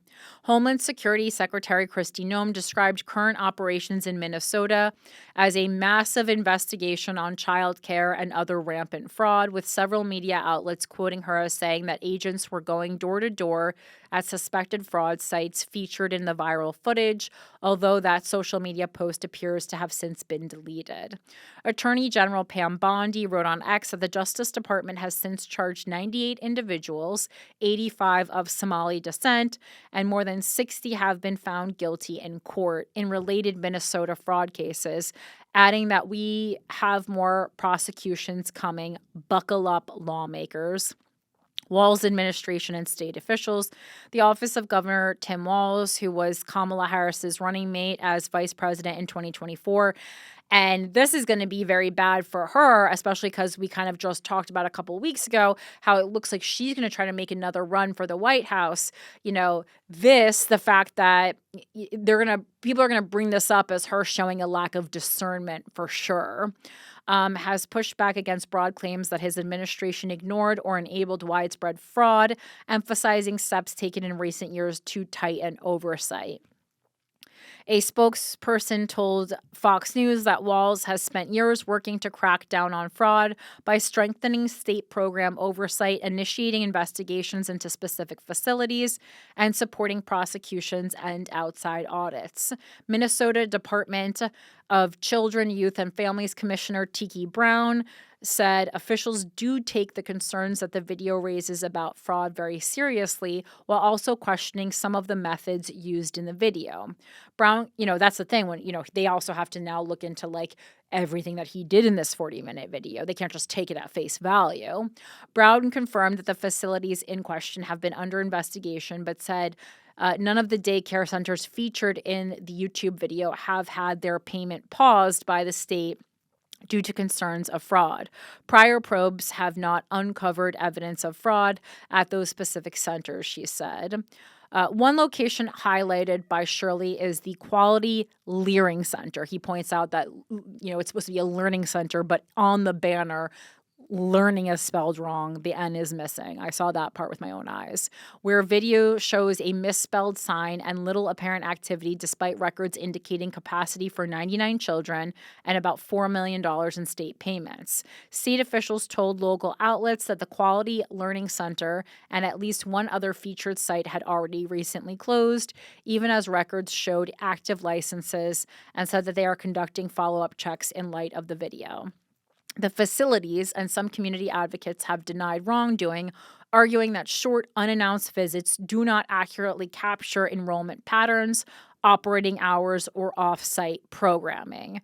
Civil rights groups and Somali community leaders warn that the political reaction to the video risks stigmatizing Somali Minnesotans as a whole, even as legitimate fraud cases are pursued. But that's also like, that's interesting because it's like, yeah, obviously you should be smart enough to know that, even though this particular fraud case might be 90%, people of Somali descent or people from Somalia, unless we are going to trace all this money being funneled back to Somalia in some kind of a larger plan that involves a much larger percentage of the population in Minnesota, 85 Somalians, isn't that many Somalians? Let me look up how many Somalians are in Minnesota. We'll just do a numbers game here. So there's around between 80,000 and 100,000 in Minneapolis alone, apparently. Around country. Oh, no, sorry. No, in Minnesota, but they're concentrated mostly in the Minneapolis, St. Paul area, the Twin Cities. So if you have a group of 100,000 people and 85 of those people are doing a bad thing, like, I just think, like, that's not really enough people. And then it's I like, think 85 did the thing like that just happened like a few months ago or whatever, where like they caught all the fraud, and now this is like another right, but case. then so it's like my thing is, like, if we're calling it Somalian fraud, like, we don't call it white man fraud when a group of white men are doing things. We don't call it European, fraud. So my thing is, like, to call it Somali fraud, to me, to justify that language, it would have to be that the money is actually being funneled back to Somalia, and this is some kind of a larger scam that is like wants to get American money back to Somalia. Like, that's otherwise, to me, this is like the scam sits in a misuse of public funds. And that's what that's what it, like, if because if we are not mature enough to look at that numbers, at those numbers, and not, as Americans, make it like have that make us not be racist against Somalians, like, well, then it's on us, But I also think, yes, it is crazy to be scared to look into something because 90% of the people who are involved in this particular fraudulent act are Somalian. I think that's also crazy. Yeah, it's not like all Somalians are bad. They're just like, Well, I know, but like they're 90% basically saying that Americans are too stupid to be able to differentiate. Yeah, I think there's just probably a lot to keep track of, and then people are probably not assuming that there's and fraud people happening. love an excuse to hate a group of people because we are unhappy in our own lives, and it's nice to have that hate, project that hatred outward rather than inward. Happy holidays. Yeah, but you can also like be afraid of being like considered hateful. No, I But if agree. you're, like, if we you- talked about that on this show ad nauseum when it had to do with people being anti-Asian and not closing the borders during COVID, which we obviously should have done. Yeah, but if it was like 90% were Russian men in their 20s, you might just be like, okay, the majority of the people here just happen to be Russian men in there. Maybe that's the majority, and then be like, maybe there's a connection. I think that's all people are saying. They could be definitely wrong. It's more so when you want to do a scam, you want to work with people that you trust, and we trust people who are like us, Yeah, these are tight-knit communities, and they may just be If like, I wanted to "Look, scam a bunch of men, I'm not going to have men in on the scam. I'm going to have women. Yeah, and I think a lot of people are probably like, let's scam the government together. And if you're just in a tight-knit community, you're like, Of this course. is how we do it. Really, I think this is a story about how A success story. people who have been in America too long don't have community. And you should feel that you have a tight-knit enough community that you have enough people to commit fraud with. And really, this is speaking to the larger loneliness epidemic in America. So maybe these are, our Somalian neighbors can teach us a little bit more about community. But you can't have, white pride people connecting and gathering together. I mean, That would they be do. They just crazy. don't talk about it openly. Yeah. Ibrahim Ali, the center's manager, told Fox News the video seemed to have been shot during off hours, with the center open Monday through Thursday from 2 p.m. to 10 p.m. Also, it's like the holidays, so everyone's schedule is weird. There is no fraud going on whatsoever, he said. Are you trying to record that we're doing fraud, or are you trying to put the Somali name and the fraud in the same sentence? That's what really hurt us the last couple of days. Despite these denials, Commissioner Brown confirmed to reporters on December 29th, 2 days after Shirley's video, that Quality Learning Center had in fact been closed for just over a week, with another closing several years ago. They changed the sign. Did you see that? So that learning is spelled correctly? It's spelled correctly, so I'm a little confused why it would be changed if it's closed. I mean, you would just at least have to take it down. I don't know why they changed it. I do not know. All right. So, and then But just what do you think could happen with this before next topic? Just real quick. I'm not going on to the next topic. I'm talking about Nick Shirley. Oh, We have a okay. No, I'm related. just curious. Your prediction? Does this? This is a big problem. I mean, we've been talking about this for a few weeks. This is, $18 billion is not chump change. And if there's one thing that, Americans get pissed about, it's about, where our money going? Where are my tax dollars going? Why am I paying more taxes than ever? And my public services are worse than ever. This is going to be a big problem, and it's going to be, and I think it's going to prevent Tim Walz from being able to hold a higher office in politics for sure. Definitely. Why is a 23-year-old doing it? Well, that's more of, who are the types of people who get traction on YouTube, which, as being people who work in comedy and podcasting, you and I know that, young white men really do, are the ones getting hits on YouTube. So this is, if anything, more incentive for more women to start fucking live streaming. And I've certainly taken note of that, and I'm going to be online a lot more in 2026. God help me. Everyone loves a 40-year-old female live streamer. Yes, slay. Do you think his credibility, because he's a conservative, reporter, journalist, is affecting this at all? Or is that because it depends.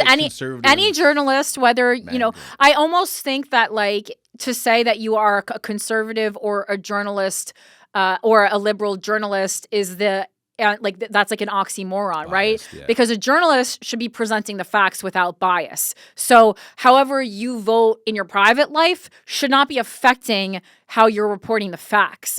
And I certainly try to stand by that. Listen, there have been many times when, the facts made my skin crawl as a liberal, but I really try to present them on this show because the facts are the fucking facts. So, is it someone I would probably want to hang out with, privately and have a conversation about, I don't know, rights for women? Probably not. But how is he as a reporter? I don't know. I'm just, learning about him this week. But no, the fact that he votes conservatively, or even if he, was someone who voted for Donald Trump, if he is a good journalist, should not affect his credibility. But, he's not, when you're on YouTube, you're not being held to the same journalistic standards, which is the problem with living in the world we are right now. We're consuming so much news from podcasts, from YouTube, from Instagram, and why it's more important than ever to fact check things. This is from CNN. Who is Nick Shirley, the 23-year-old MAGA journalist whose Minnesota fraud story went viral? This is by Hadass Gold.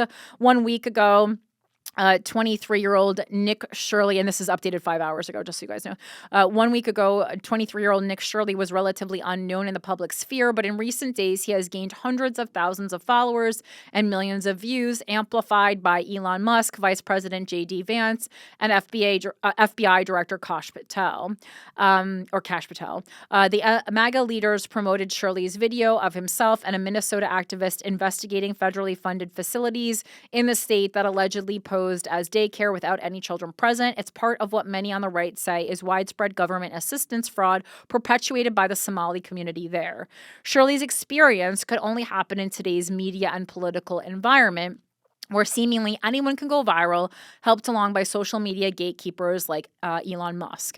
His Minnesota investigation video has garnered over 116 million views on X and 1.6 million views on YouTube, a number that most traditional newsrooms would trumpet as a major success. Shirley and others like him present themselves as the future of journalism. They often claim the lack of traditional editing, fact checks, and guardrails make them more trustworthy. Meanwhile, the audience for mainstream media has been falling for years, and public trust in traditional journalists is at historic lows, amplified by political figures who make denigrating journalists part of their brand. Shirley has not always presented himself as an independent journalist as he does now. His YouTube account's early videos are more along the lines of shock content and pranks. He's so young, though. They're going back to stuff when he was 16. I don't really think that. I think there's a lot of growth between 16 and 23. So it says 6 years ago, as a 16-year-old, he filmed himself flying to New York with his friends without parental consent. 3 years after that, he posted a video titled, "I Tricked TikTokers into Auditioning for a Justin Bieber Music Video." Those are relatively harmless pranks, I think. Though he found modest success with these videos, Shirley started really gaining views once he shifted focus to political issues. And so here is the problem, right?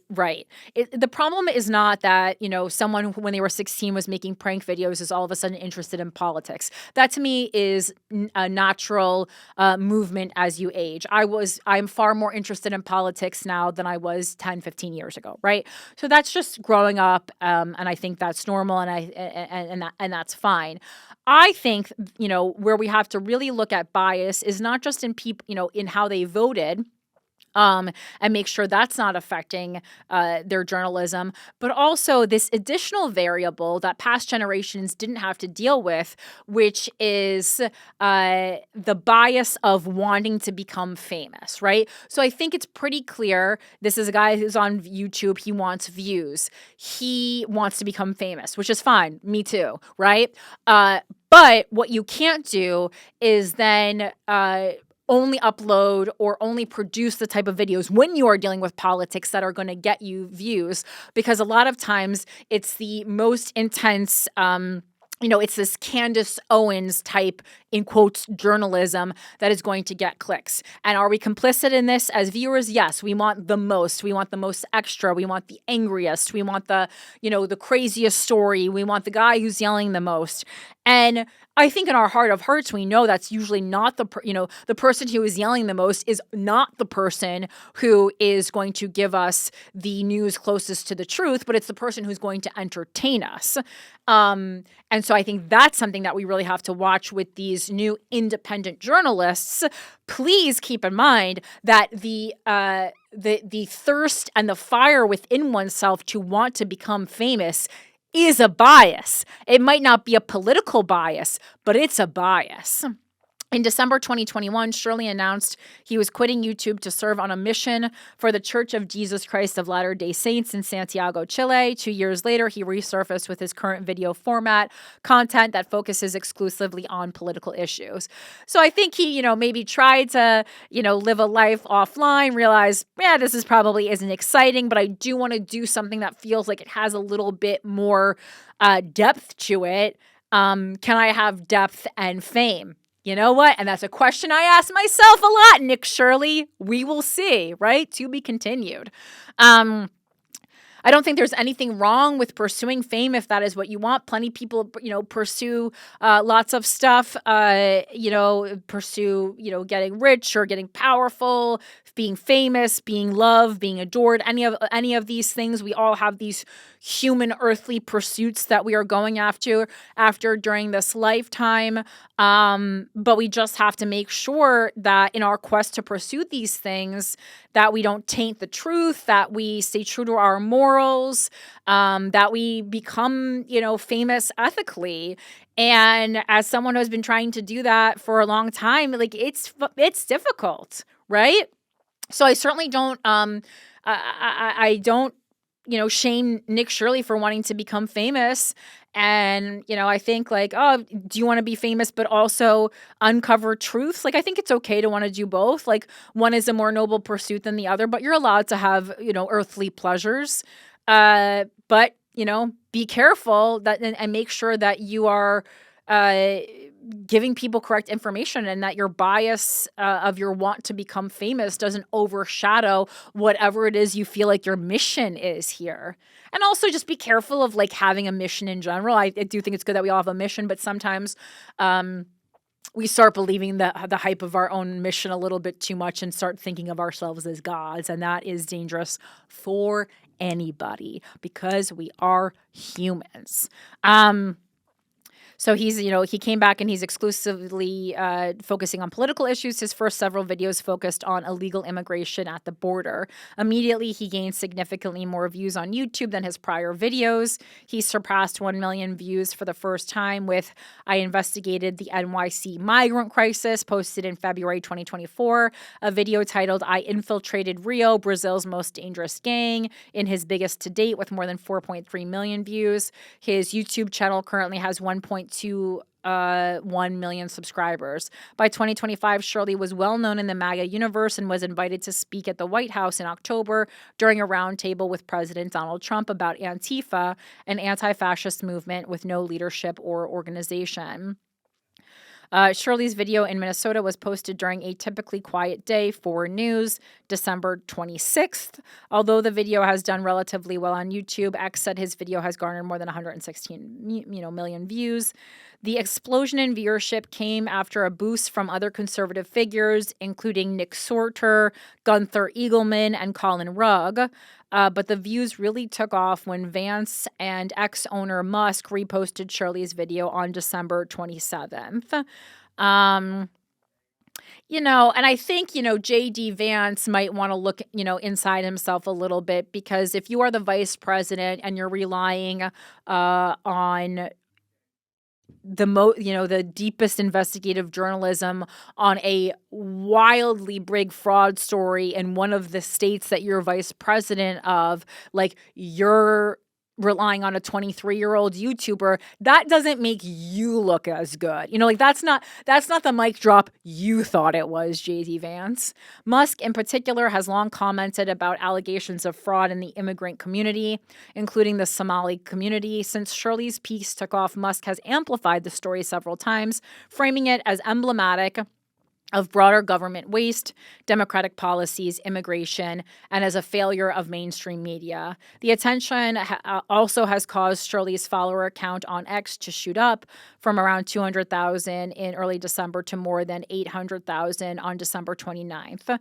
Not the first, but perhaps the most resonant, Shirley is not the first to report on the allegations of widespread fraud in Minnesota. News outlets have been covering the issue for years, including, like Shirley, knocking on the doors of seemingly empty Minnesota child care centers. In January, KSTP Channel 5, an ABC affiliate, reported on 62 active investigations involving federally funded Minnesota child care centers. In October, the outlet spoke to an auditor and whistleblower, claiming he found dozens of suspected fraud cases involving Minnesota's Child Care Assistance Program, which is CCAP. CBS News has published several pieces on alleged fraud in Minnesota by many of Somali descent, including an investigation titled Luxury Cars and Private Villas. See how Minnesota fraudsters spent millions intended for hungry kids.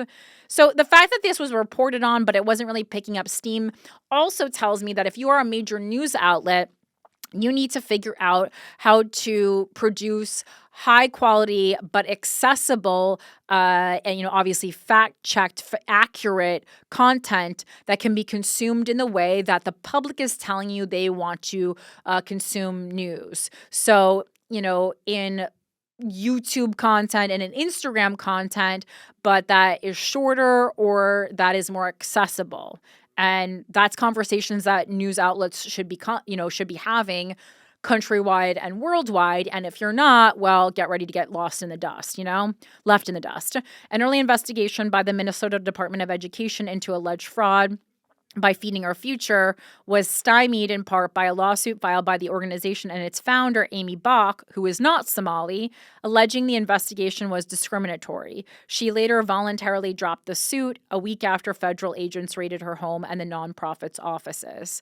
The FBI had already been investigating fraud cases in Minnesota, but Shirley's mega-viral video prompted Patel to respond, posting on X that even before the public conversation escalated online, the FBI had surged personnel and investigative resources to Minnesota to dismantle large-scale fraud schemes exploiting federal programs. So what I think it is good is that, we have more power as individuals, and not that we should be taking our news, from a 23-year-old YouTuber, but I think if we have something where we don't trust that the government is doing everything within their power to investigate, it does show that if we create viral content, if we get eyes on the content, it at least puts enough pressure on our administrations for them to then not be able to look away, not be able to turn a blind eye, not be able to sweep it under the rug. And I do think that's a positive thing.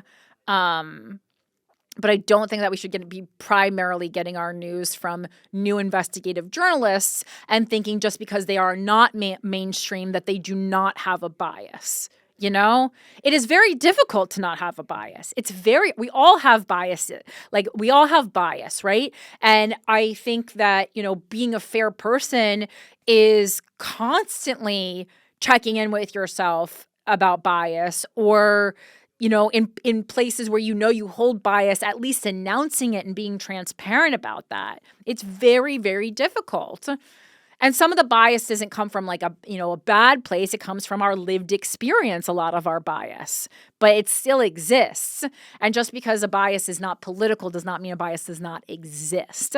But in today's modern media environment, it's the right figure with the right following and with the style that resonates with the audience, hitting at the right time that can make all the viral difference, right? And so I know that a lot of news outlets, they're most are doing Instagram clips or YouTube clips, but it's very traditional. It's very like, I'm holding a mic, I'm out here, I'm reporting. And I just think that, if you want to keep up in an area that you're falling behind, and if you really do care about journalistic integrity and about the dangerous spread of misinformation, get with the times. You have to meet people where they're at.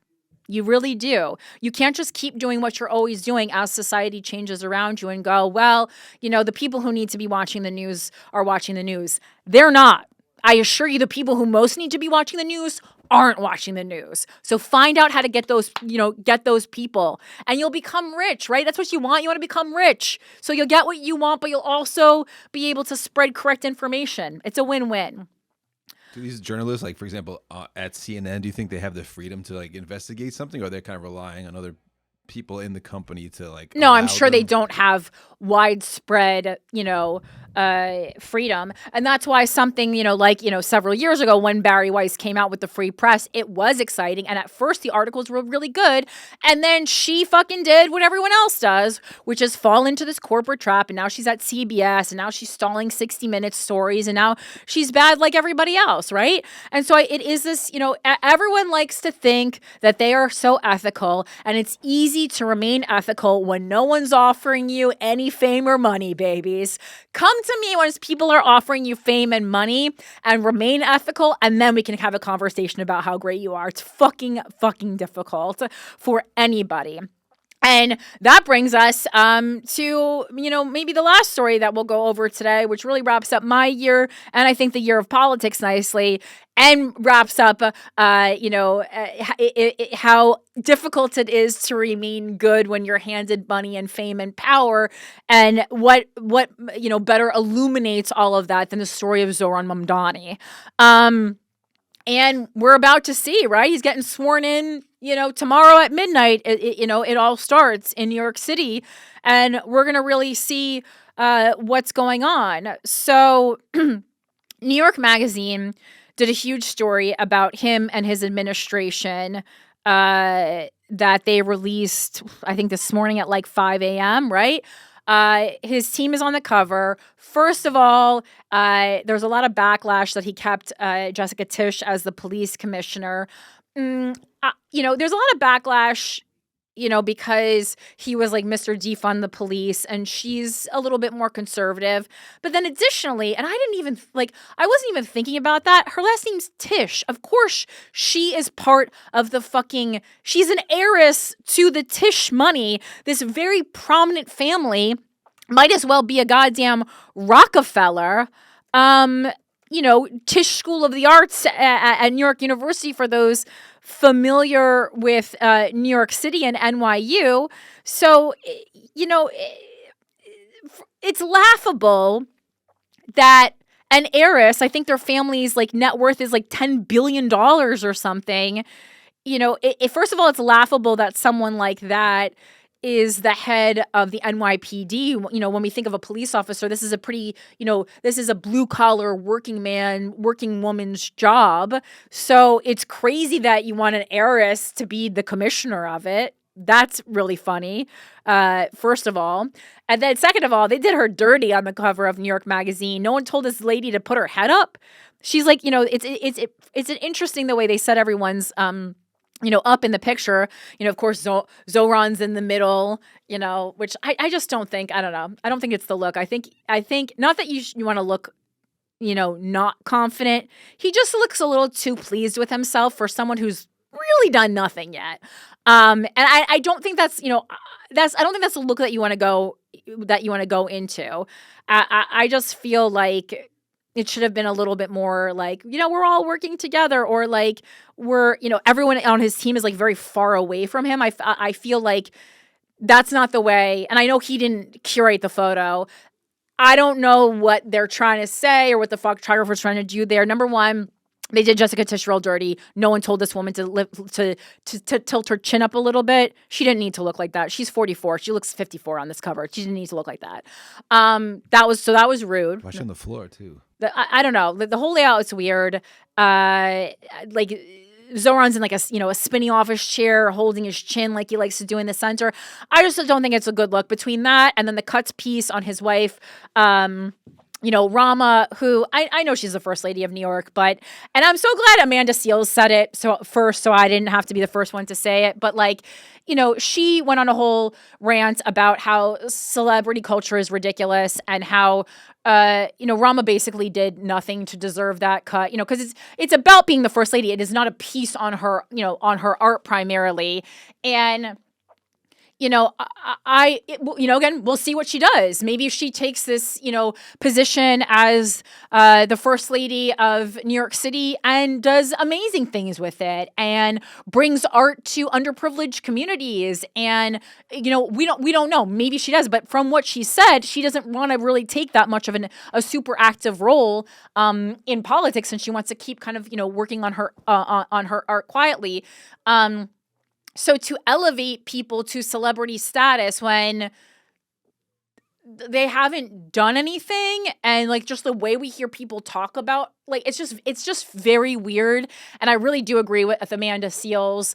And she was kind of laughing. She's like, everyone always says like, does nothing make me happy? But I thought that her dissection of our obsession to make people famous before they have really done anything to deserve that fame. And certainly and again, it's not like the article is based on the art that she has done, and her art is very political, but that's not what the article about. I certainly don't want to go back to a time when women especially are becoming famous because of who they chose to fuck, to put it bluntly. I don't think that's a good thing. And I know we had the discussion last week, and I kind of flippantly said like the first lady doesn't do a ton. I looked into that a little bit more because there was some pushback from that. And the role has certainly evolved over the years, but really it is still what we make of it. Number one, it's a fuck you to women still because it is completely unpaid. So yes, it has evolved over time and that more is expected of the First Lady of the United States of America, still completely unpaid. She gets her own chief of staff and she gets to work on initiatives and policies. Melania's, for instance, was Be Best with the anti-bullying and stuff like that, but it's still unpaid. And so it really is like whatever you want the role to be. I think it can be, pretty minimal if you want it to be. Melania, it has been said, has spent a lot of time working on the White House garden. But it can be larger if you want to take a more active role in the administration. So, again, I think we just have to be very careful. And now, as of tomorrow at midnight, Zohran will officially be the mayor of New York City and should be treated as such. It should be treated to these same high standards that our elected officials are held to. And, there's almost been this energy in New York, he and his wife are like the new king and queen of New York City. And I do, again, agree with Amanda Seales. This is very dangerous territory to be treading down. And then, I just had a good laugh because I don't know why I never really thought it before, but it's like, of course, Jessica Tish is the heiress to the Tish wealth. And so, people are kind of already getting on Zohran. It's like, oh, you became mayor and you're already like way more establishment than you ever were. But I don't see how he was ever going to work around that if he wanted to go from his work as an activist, to or an artist to being an elected official. It is very difficult. What did we expect? Obviously we're not defunding the police in New York City, so I don't know what to tell everybody. And it's hard. And it's hard. So the making of Mayor Mamdani, he is a brilliant political talent with dizzying ambitions to change the city. Is he ready for the actual job, though? This is by David Freelander again, and this is the New York Magazine piece. It was a little more, this one's a little bit lengthy, so we're going to round it out with this today. But again, I think this is appropriate. In my opinion, Zohran Mamdani is the biggest political news story of the year. It's not just because I ran for mayor. It is not just because I live in New York City. I really think this story and many, rankings and lists, have named him politician of the year. He was on the cover of Time magazine, obviously. No press, but I think how he does as the mayor of New York will change politics for better or for worse. So it was a little more than 24 hours after Zohran Mamdani had declared victory in a thunderous speech at the Brooklyn Paramount, one in which he mocked Andrew Cuomo and lit into Donald Trump and all the forces of reaction that had kept New Yorkers paying too much for too little, and in which he declared himself a proud Muslim, a proud immigrant, and a proud democratic socialist. Quoted Eugene V. Debs and Jawaharlal Nehru, and spoke untranslated Arabic, that the newly minted, I'm sure someone translated it, that the newly minted mayor-elect was found wedged into an economy class window seat on the 10:30 a.m. JetBlue flight from JFK to San Juan. Around him were El Birskard Church, his closet aide, his closest aide, and two beefy members of his security detail. Again, stuff like this where he's like, sitting in economy class and we're all like, oh, he's a man of the people. He knows he's being watched. I'm sure he'd like to sit in a nicer seat. I'm sure he sat in nicer seats coming from a family of wealth. So this kind of stuff, let's just it's neither here nor there. We don't need to celebrate him for sitting with us. He is one of us. He should be treated like one of us. The plane was filled with lobbyists, operatives, members of the city council, and local political bosses, all clogging the aisle to greet Mamdani. And additionally, for anyone who travels a lot, I don't think as a mayor of New York, you're going to be traveling a ton. But if you're the president or, whatever, obviously the president's, on Air Force One. But if you are a politician or anyone who's a higher up, even though you're representing the people, if you have to travel a lot, I actually don't even think it's crazy if you are flying first class, unless you're paying for it with taxpayer money, right? Which you most likely are. Then it's a fuck you. But if it's just because you fly a lot and you're 50 and your back hurts, okay.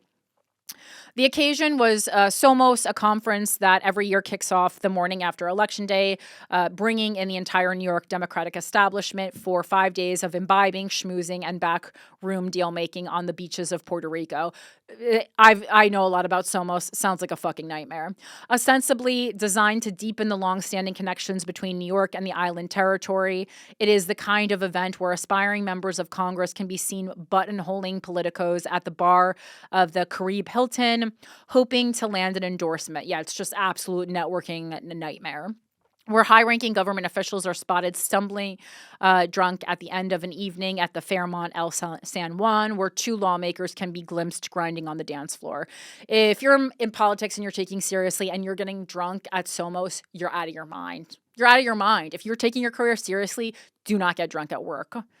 It was not surprising when 4 years ago, Eric Adams arrived in San Juan on a private jet owned by Brock Pierce, the crypto tycoon and Mighty Duck star. Mamdani's attendance was a bit surprising, though. Some of his allies on the left have avoided Somos for its air of influence peddling and insider networking.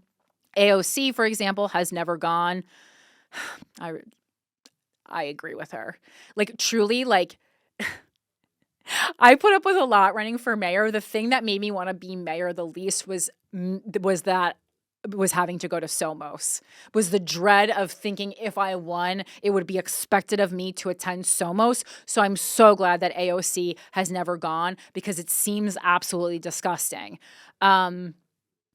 And the coalition that helped Mamdani win the Democratic primary included almost no one who attends Somos, and Mamdani's campaign did not announce that he was going until a few days prior. Then again, it was not his first visit. He attended a year ago when the mood was drown your sorrows in a coquito grim. Kamala Harris had lost to Donald Trump in an election that saw even deep blue New York City swing right, and Democrats fretted over the possibility that the party had drifted too far left to ever regain power.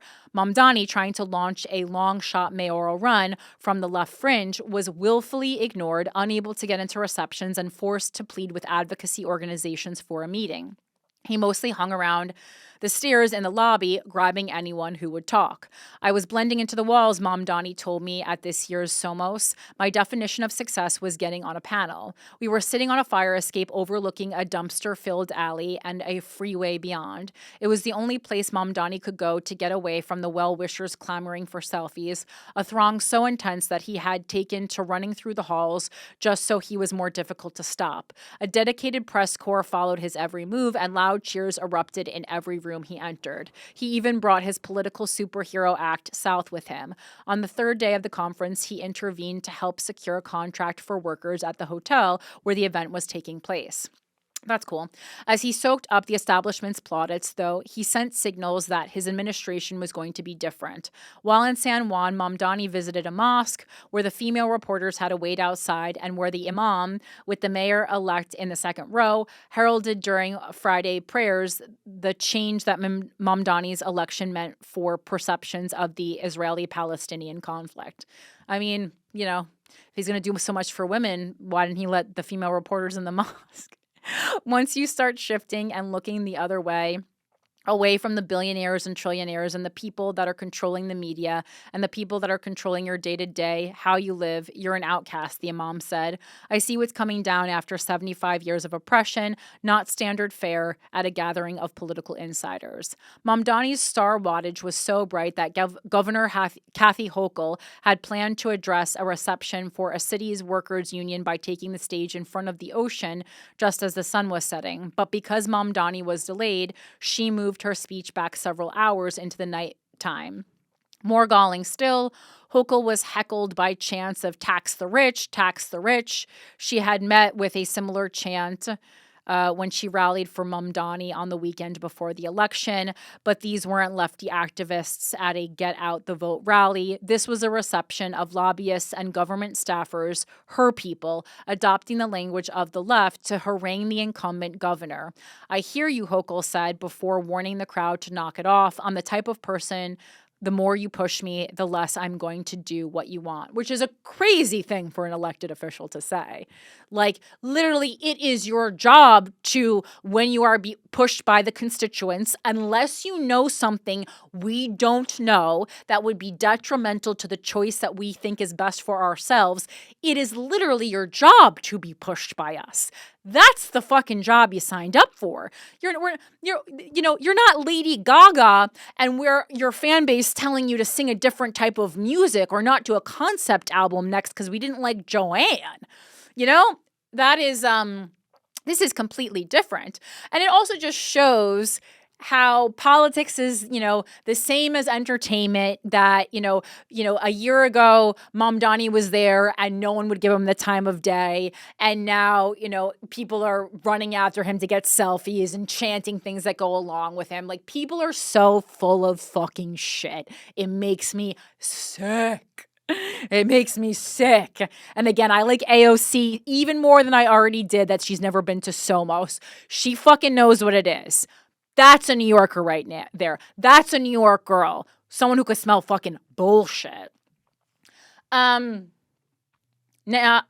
nearly everywhere Mamdani went, he was introduced by Letitia James, the state attorney general, who made his victory her central mission over the past few months with a song, Mamdani, to the tune of Volare. At a private, no media allowed reception at Antigua Casino, a century-old Beaux Arts mansion in the heart of Old San Juan, James went even further, screaming into the microphone, her voice hoarse, her words echoing off the white marble walls. We come here today to celebrate the movement that began with a young man with a bold vision. These people are all so full of shit. Oh my God. I've seen all these people speak like these. They were not pro Mamdani like fucking 6 months ago. I mean, like, Maybe 6 months ago, because 6 months ago was June, but like 10 months ago. This is truly hilarious. With a bold vision for the city of New York, the mayor-elect who brought us all together, who brought out South Asians like never before, who brought out young people like never before, awakening the sleeping giant in the city of New York, joining the traditional Democratic base for a movement that will shake up New York City, Zohran Mamdani. As much as the political class swarmed Mamdani for photos when he was around, the politicians there, each of whom was singularly convinced that it was rightfully them who should have been mayor, or at least the shining star of the party, were less fawning in his absence. His early transition team was filled with too many retreads from the Bill de Blasio administration. His anti-Israel stance would mean that a large swath of the Democratic Party would never accede to his rise. He was hewing too close to the line of the Democratic Socialists of America, the left-wing group that played a leading role in getting him elected. He was getting high on his own supply, not listening to advice. He was woefully unprepared for what was coming his way. The sniping certainly contained an element of envy, but it also reflected a deep uncertainty in New York's governing class about what kind of city we were going to get under the new mayor. Would he surprise everyone as he had when he was a candidate, or was this the beginning of a disaster? Mamdani decided to center his campaign on affordability rather than public safety at a meeting with his potential advisors a year and a half ago in his living room, which I agree with. I think that was smart. The campaign would focus on 3 big-ticket items, all of which feature the word free or some variation of it.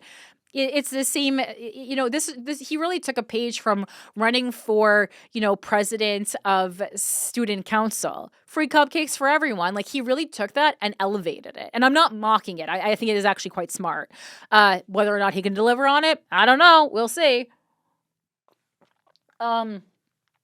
Those pledges were now so ingrained in voters' minds that his supporters closed out his election night victory speech by chanting them back to him. Together, they were going to freeze the rent, they were going to make buses fast and free, and they were going to deliver free universal childcare. Eliminating bus fare is just an intermediate step in Mamdani's larger agenda. His real goal is that New York become a less expensive place to live in 4 to 8 years. It's an astoundingly ambitious goal, but he is unshakable that it's his central objective. It is guided by the principle of, what can we do to bring down the cost of living, he told me. At the heart of affordability, at the heart of a focus on cost of living is dignity. How can we ensure that dignity is a fact of life for working class New Yorkers, right? I asked him and some of his advisors if there were cities that had pulled this off that New York could emulate, places that had managed to meaningfully lower the cost of living. None sprang to mind. Talk to policy experts, and they find the prospect laughable.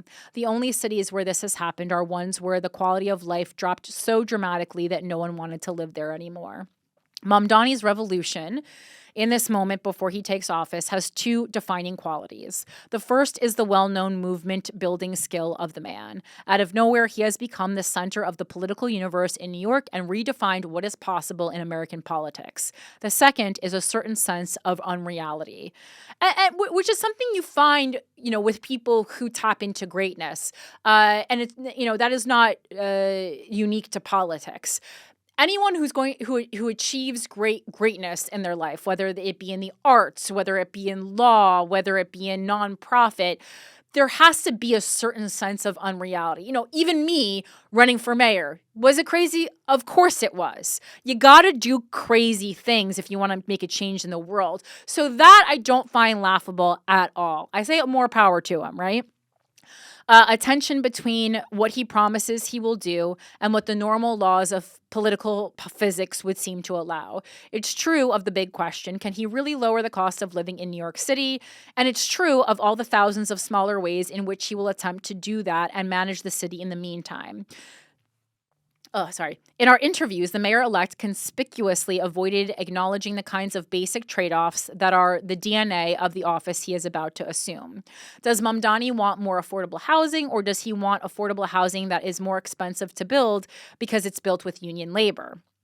Does he want free infant to 5-year-old childcare, or does he want those childcare workers to be paid the $30 living wage he has proposed for the city? The answer is he wants both. He wants everything. He wants it all at once. The two qualities, the scintillating political skill and the strangeness of a 34-year-old Democratic socialist just a few years removed from a music career, taking control and pledging enormous changes without meaningful compromise, exist side by side, and how they resolve will define Mamdani's mayoralty. Can his combined charisma and talent bend the system in unlikely ways, as it did during the campaign, persuading doubters and opponents and creating win-win political solutions that other New York mayors weren't ambitious or visionary enough to pursue?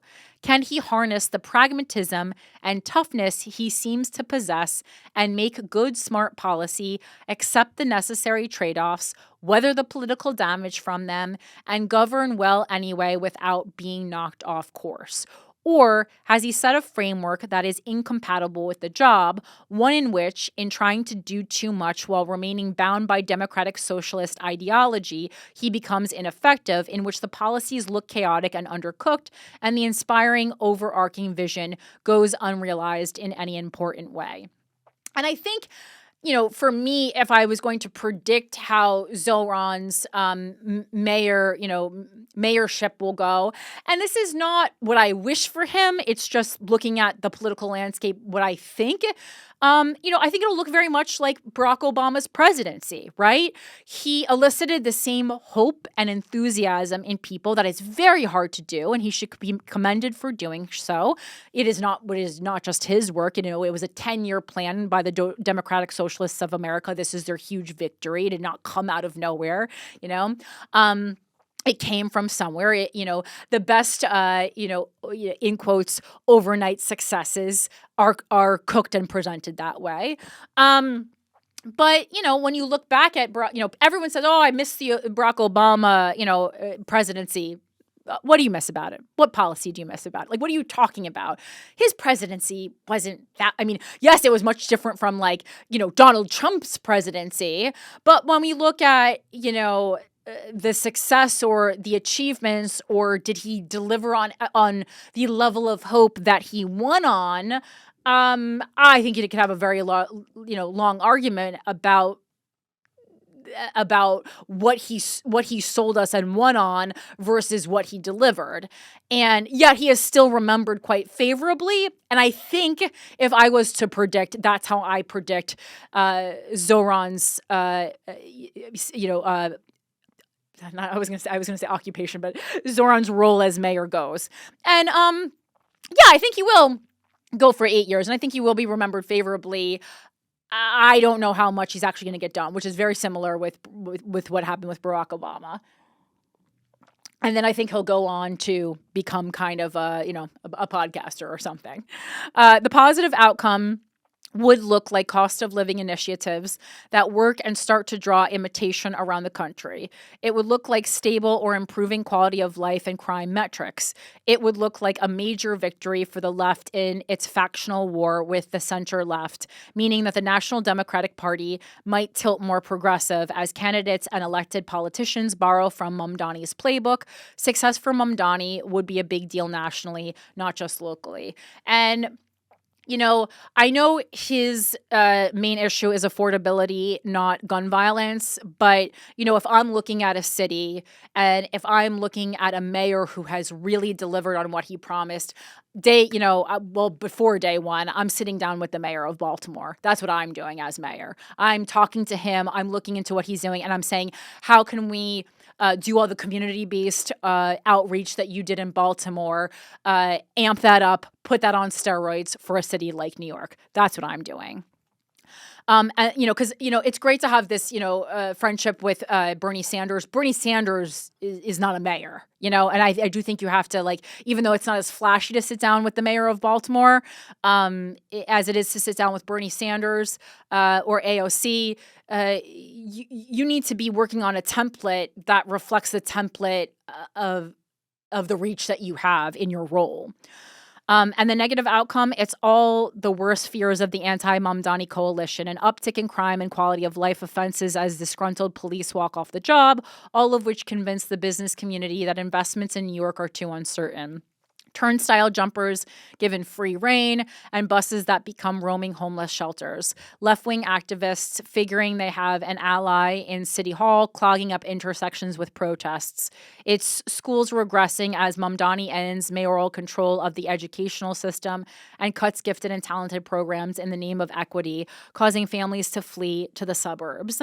And while studies show higher taxes don't lead to an exodus of the wealthy, New York has become so reliant on upper income earners. And also, as someone who was in the gifted and talented program, the gifted and talented program is a really great opportunity for people who are smart but don't have money, right? Gifted and talented is like you get taken out of class. I forgot how frequently it is, like once a week, and you get to do like higher level projects with that group of people.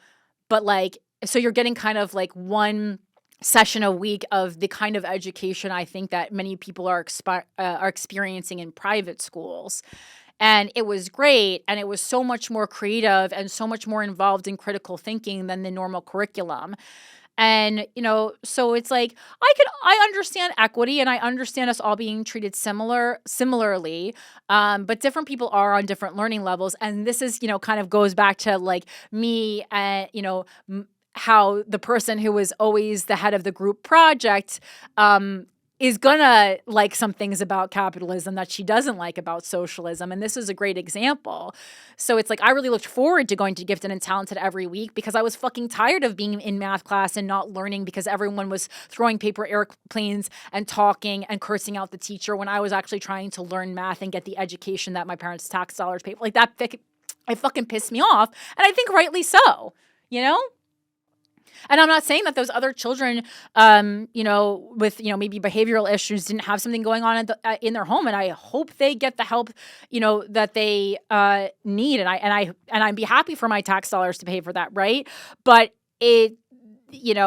then you still don't want to have programs taken away from people who don't have the money to have that different kind of education, but who really become who they are because of it. So, I think that's that's a little peek into it's like how equal is equal, and what does equality really mean, and do we all want equality when it then starts directly affecting us?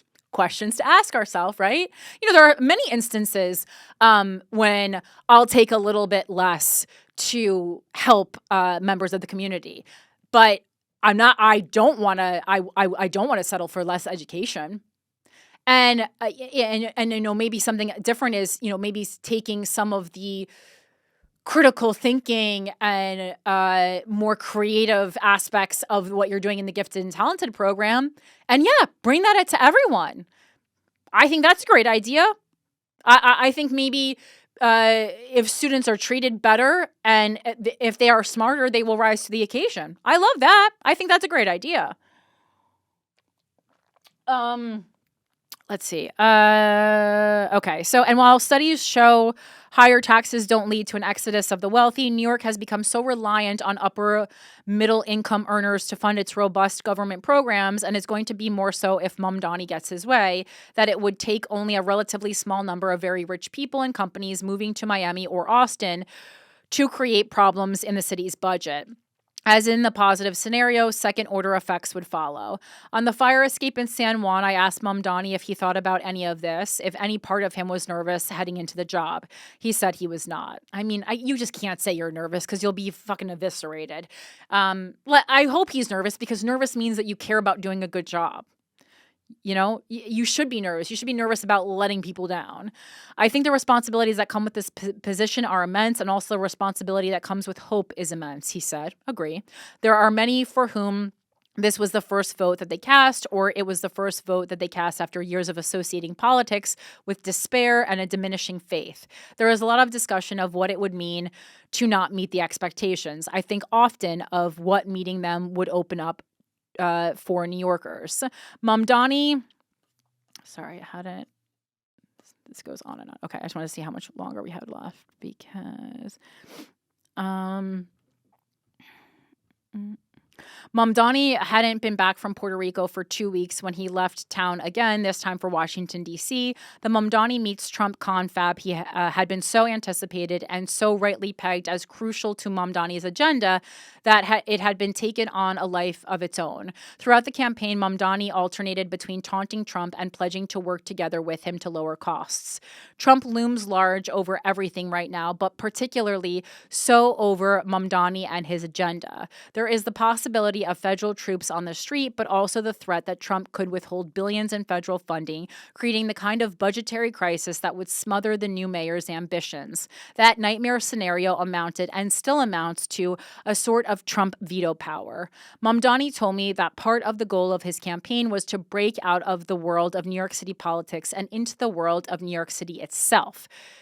Great. It was part of the reason he chased virality in the vertical videos on social media and why he walked the length of Manhattan and closed the campaign in nightclub DJ booths.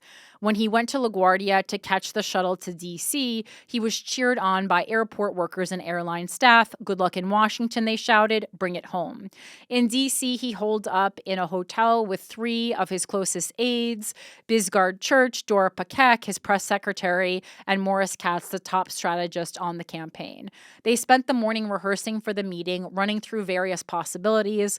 Would they get the Trump who can be gracious to guests like the old hotelier that he is, the one who would want to pick a fight with the new political star from New York, knowing it would fire up his base, the one who would call him a communist or insult Mamdani for his Muslim faith? Would Trump be one of these things private and then flip when the cameras arrived? They practiced over and over with the 26-year-old and slightly built Katz playing Trump and Paquette, playing the press, coming in when summoned. Their plan was not to take the bait, to just keep returning to the issue of affordability no matter what the president said. When Mamdani walked into the Oval Office an hour later, Trump remarked, "Wow, you are even better looking in person than you are on TV." The tone never changed from there, with Trump seeming legitimately impressed by Mamdani. After the cameras arrived, he saved Mamdani from a potentially awkward moment and insisted, in response to a reporter's question, that it was fine to call him a fascist, at least for now. One of the biggest threats to Mamdani's success appeared to be contained by the mayor-elect's pure star power. The meeting delighted social media for a day, but it was actually just another beat in a blitz that Mamdani kicked off the day after the election. He went on Adam Friedland's show and Heather Cox Richardson's YouTube channel, visited a child care center to stump for his universal child care plan, and passed out cocoa to tenants at a hot chocolate frozen rent event. I don't think the campaign can end, Mamdani told me a month into his transition. We've often talked about these things as if they were different chapters in the same story. They have to exist alongside each other. We don't want people to just go back to their lives, he continued. The same people who got us to this point, we want to keep moving forward with them. I'm not just asking people to contribute to the transition. I'm having to explain to them what transitions are, what they do, how they are funded. These New Yorkers, we want them to be participants, not spectators. And that goes along with when you are running for public office, if you are doing a good job and if you are doing it ethically, a big part of your role in the campaign is to be an educator, to tell people exactly what you're doing, how they play into it, and how they can keep affecting policy and change. And I've already had a meeting behind the scenes about how, DREAM, which I was a part of in making sure Andrew Cuomo did not get elected, will continue to support Zohran Mamdani and to make sure that he gets what he needs from Governor Hochul, because exactly the same people who helped him win have to continue helping him. Otherwise, he will be a failure. He cannot do this alone, which is why I don't like him being elevated to king status, because this is really a group project.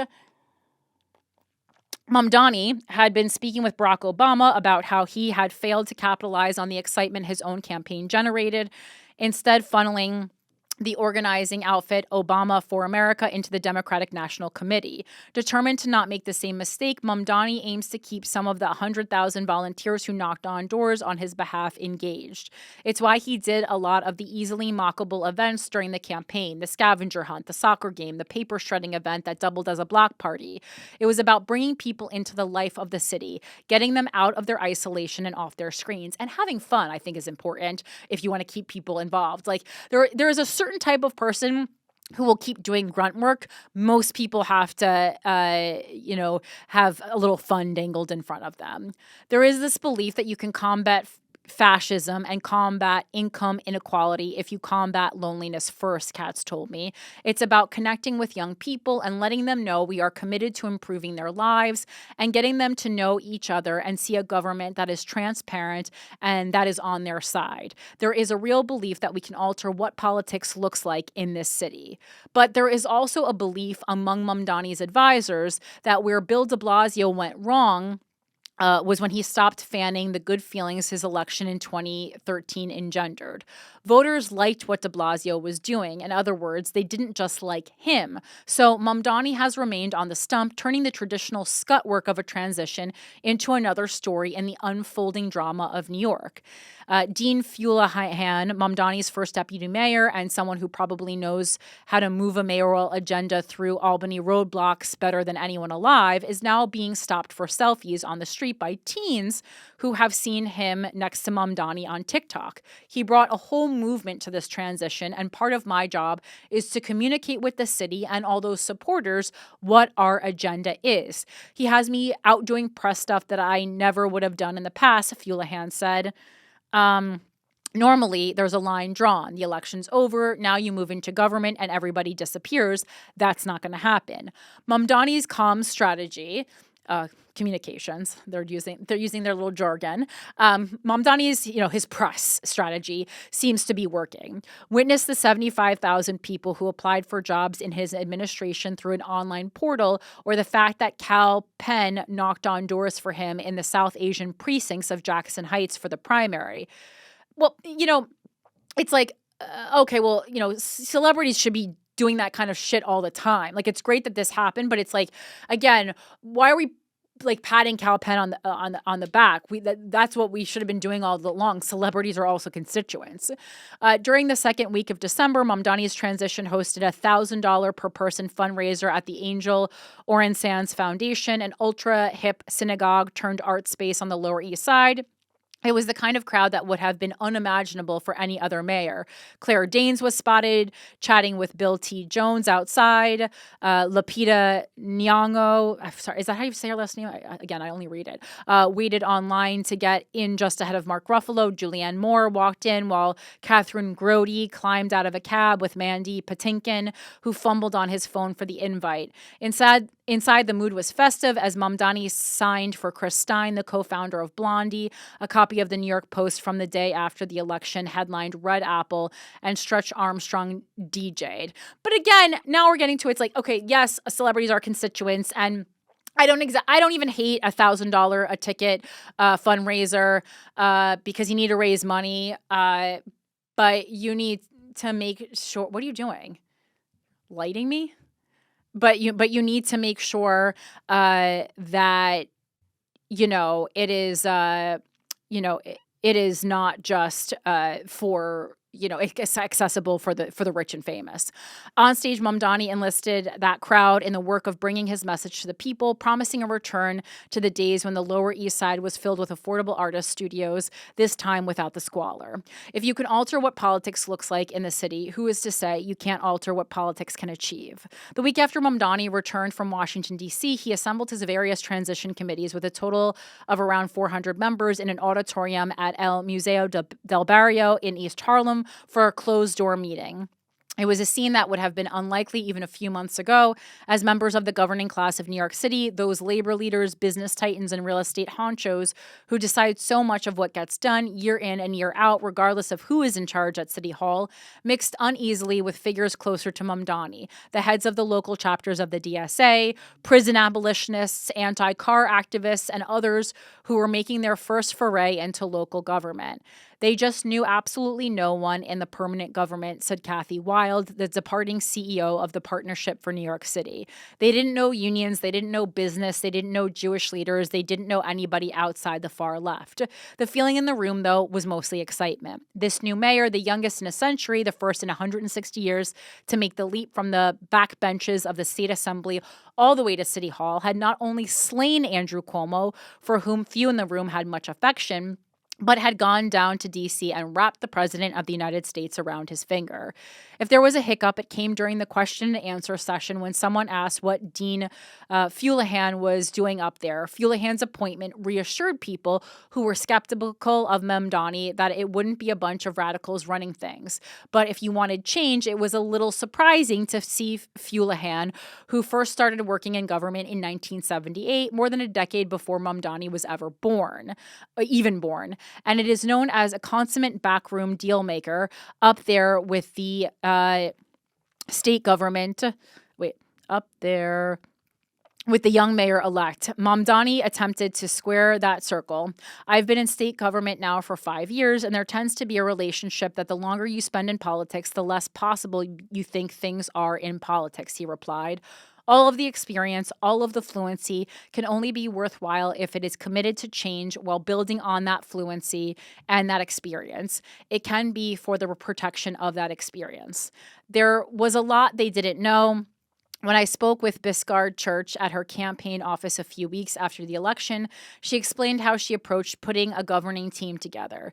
She met with agency heads of previous administrations and asked what enabled them to do their best work and what the roadblocks were. Were those roadblocks structural to City Hall, or were they from outside forces? Veterans of the de Blasio administration talked about having a snowstorm on the first day. It was a visceral thing to hear about, but attached to a broader idea. How do you prepare for known unknowns, Biscard Church said.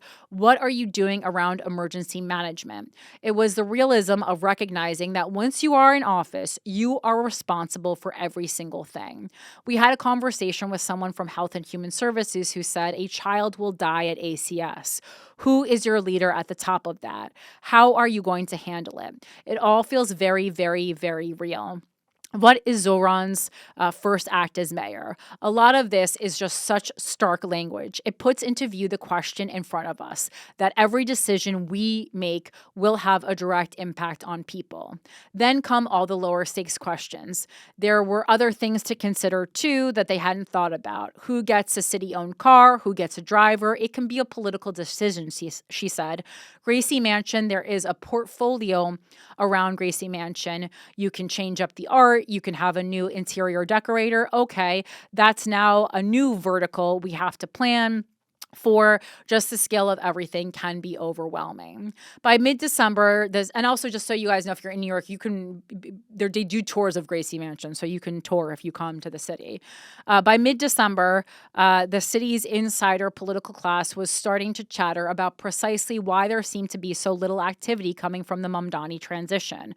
With only about 2 weeks to go before the inauguration, Mamdani had named only his chief of staff, his police commissioner. He angered his left flank and reassured those skeptical of him when he tapped Jessica Tisch to continue in the role, which I think was a smart move, and I would have done the same thing. Eric Adams came in, and his number one thing was to make the city safer. When you look at the stats, he actually did do that. Jessica Tisch was, very much a big part of why that happened. And although I don't love that she's an heiress to a $10 billion treasure, I do think that was the right move. You don't want to undo everything. And if you're looking at Eric Adams and one of the things that actually did work in his administration, that you want to keep that part. And I think to do anything else would be actually narcissistic. And his first deputy mayor, one of those was his closest aide, another was a holdover from the previous administration, and the third was a holdover from the administration before that. At a breakfast hosted by the Citizens Budget Commission, Fulihan, presumably well aware of the whispers, insisted that the new administration was on schedule and reminded the audience that Adams and de Blasio had made only a handful of appointments by the same point. But the comparison wasn't necessarily convincing. Adams and de Blasio are not the baseline that is going to satisfy the skeptics, said pollster Evan Roth-Smith. Say what you will about them, but they were both experienced public servants with well-developed approaches to governing. No one doubted that they knew the job or had deep networks networks of people to call to staff and administration.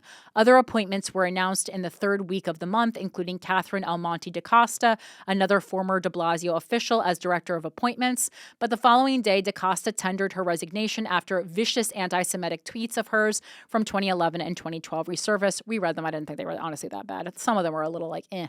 To Mamdani's opponents, it showed a new administration stumbling before it had even entered office, trying to make up for the delays in staffing announcements by not doing its proper homework, and showed how insensitive it was to charges of anti-Semitism. Those who have interviewed for administration jobs have described the experience as something akin to the Gong Show. The meetings were brief, and in some cases, the applicants for senior administration jobs didn't even know what they were interviewing for. If this was to prevent leaks, it was largely successful. Doing so seemed to be a priority for the Mamdani camp. All members of the 400-person transition committee were made to sign a 5-page non-disclosure agreement. I think that's pretty standard. Mamdani's press secretary said everyone who has gone through an official hiring process was fully aware of it. The circle around Mamdani remained small, mostly the same aides and advisors who worked on the campaign and who generally lacked major campaign experience before helping pull off the most audacious victory in New York political history. They are a group that is committed to Mamdani and to the Democratic Socialist Project. That we want to circle again, because it's like, okay, we want the team around Mamdani to be committed to New York City, not the Democratic Socialist Project. Let's all stand firm on that. And many are planning to go into the government with him. Often in New York, senior campaign officials don't take jobs at City Hall. They stay outside and market their services to the vast array of nonprofits, community organizations, social service providers, and government contractors seeking access and insight into the new administration. It can be an unseemly business, but it has the advantage of increasing the New York mayor's footprint across the leading and permanent institutions of New York life. Mamdani may have very little of that. Their mayor elects, oh my gosh, okay. I don't even know if I have time to finish this because I kept stopping and commenting. The mayor-elect's approach to power politics also became clear during the transition. And then they talk about the CUTIES thing a little bit there and how he ended up, I'm summarizing a little bit just because I have a hard out and we've done, almost a 3-hour show at this point, even though I was like, it's the holidays, we should do a shorter show. I just love doing the show. So, that was that I think CUTIES and him not backing him does show how strong the DSA strategy is and how he, we have to keep on track. Is he siding with New Yorkers? Is he siding with Best for New York, or will he be siding with the Democratic Socialists of America? I think that's something that we really want to, look into a lot. And, just see how loyal he is to the DSA versus everyday New Yorkers. And now it talks about how his world is, constricted and he's going to change, overnight. And we have to see if he really becomes the mayor that we think he is going to be when he was out rallying to, help taxi drivers who were drowning in debt and when he went on the hunger strike. Like, is he going to continue to be that type of politician? Or is he going to, go and align more with the establishment? It says transitions are usually a time when newly elected mayors start preparing minds for the difficulties ahead, talking less in the aspirational and optimistic tones of the campaign and more about looming difficult trade-offs. Just look at most presidential inaugural addresses. Mamdani, though, hasn't moved an inch. People ask us all the time, which of the 3 priorities is really the one that we are going to focus on? And my answer is always absolutely fucking not, said Katz. We reject any clamping down of our ambition. And then it goes on a little bit. Yet Mamdani is not acting like a mayor without debts, even though he wasn't supported by labor unions and many other left-leaning civic organizations in the primary. He had been their champion regardless. He didn't get the teachers union endorsement, but he still favored getting rid of mayoral control of schools, something mayors dating back to Bloomberg have fought vigorously for, since its alternative was an era of community school boards that was rife with dysfunction and graft and left a mayor powerless in the face of, for example, a bus driver strike. He wasn't the first choice of the Municipal Workers Union, but still pledged to oppose a proposal to switch city workers to a health plan that budget experts say is necessary to save the city $1 billion. He has called for 200,000 units of affordable housing to be built in the city, but despite not being endorsed by the building trades, he has said they should be built with union labor, which would drive up the cost of construction. He says he wants to build 200,000 units of affordable housing, all with union labor, said one prominent developer. I think he's going to be lucky to get 50.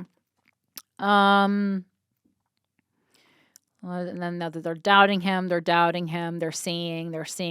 thinking about, they're comparing him to de Blasio. And the last thing says, Mamdani sees a lesson in this, and it's a lesson in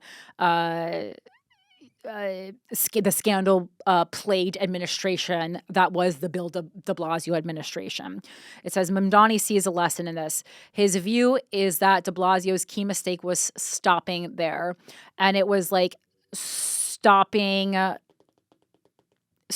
his quest for affordability with his child care initiative. And so how is he going to stop this? He needed to keep going after pre-K, adding more interventions into the lives of New Yorkers. The permanent campaign is now focused on the big 3 agenda items, but the plan isn't to win those and plant a flag in them. It's more encompassing program, a continual mobilization by local government to take on more burdens and costs of everyday life. So it's like, once we soothe this one thing, we're not just like, clap our hands together, we are done, we are ready. It's to keep going. It's free buses today, but why not free subways tomorrow? So it's, it's like thinking of someone, it's like when you start a company, you're not like, oh, if this is successful, I'm going to be done, building a company. It's like, if I start a drink company, how can I expand this into a drink and snack company? And then after that, a drink and snack and meal company, that kind of thinking that visionaries always have. You're always 4 steps ahead, if not more. A 4-year rent freeze for now, but only for now. It's a vision of a city that is more and more handling the costs of living for its residents. Will living in New York City actually be cheaper, though? That's my mission, Mamdani said. So it's interesting. It's like, this seemed kind of like questioning, will he be able to do what he said he does, stuff that we always see. And it's like, all right, well, this came out today. I guess we're about to see, right? All right, guys. Again, I vowed to do like a 90-minute episode because this probably won't even get that many views because it's freaking, coming out on New Year's Eve. But hopefully you guys can enjoy it on New Year's Day. And we have an almost 3-hour episode coming into the new year. More committed than ever. Corinne 2026. Guys, thank you so much for spending the year with me. I look forward to a beautiful 2026 with you again. I will not be running for political office in 2026. Well, to my knowledge, I guess anything could change, but that is not the plan. But I do have some exciting political stuff that I will be working on, and you'll know about that pretty soon. And it's starting small, and then because I'm a visionary, hopefully expanding. And again, I wish Zohran Mamdani, soon to be Mayor Mamdani, the absolute best. It behooves us all to have a New York City that is affordable and accessible for everyone. And I hope he does everything he says he's going to do. And I wish him the best. And I'm going to do everything within my power to make sure he gets the okay from Governor Hochul and gets the funding that he needs to make his programs realities. And that is it. Please follow me on social media. I'm at Philanthropy Gal everywhere. Subscribe to the YouTube channel at Without a Country. AJ's over at AJ Giro Comedy. That's AJ Giro Comedy. And have a wonderful new year. Be safe. Buckle your seatbelt. Don't drink too much. And let's start off this year right. I love you all. Happy New Year. Let's look for Shelly Miscavige. Bye.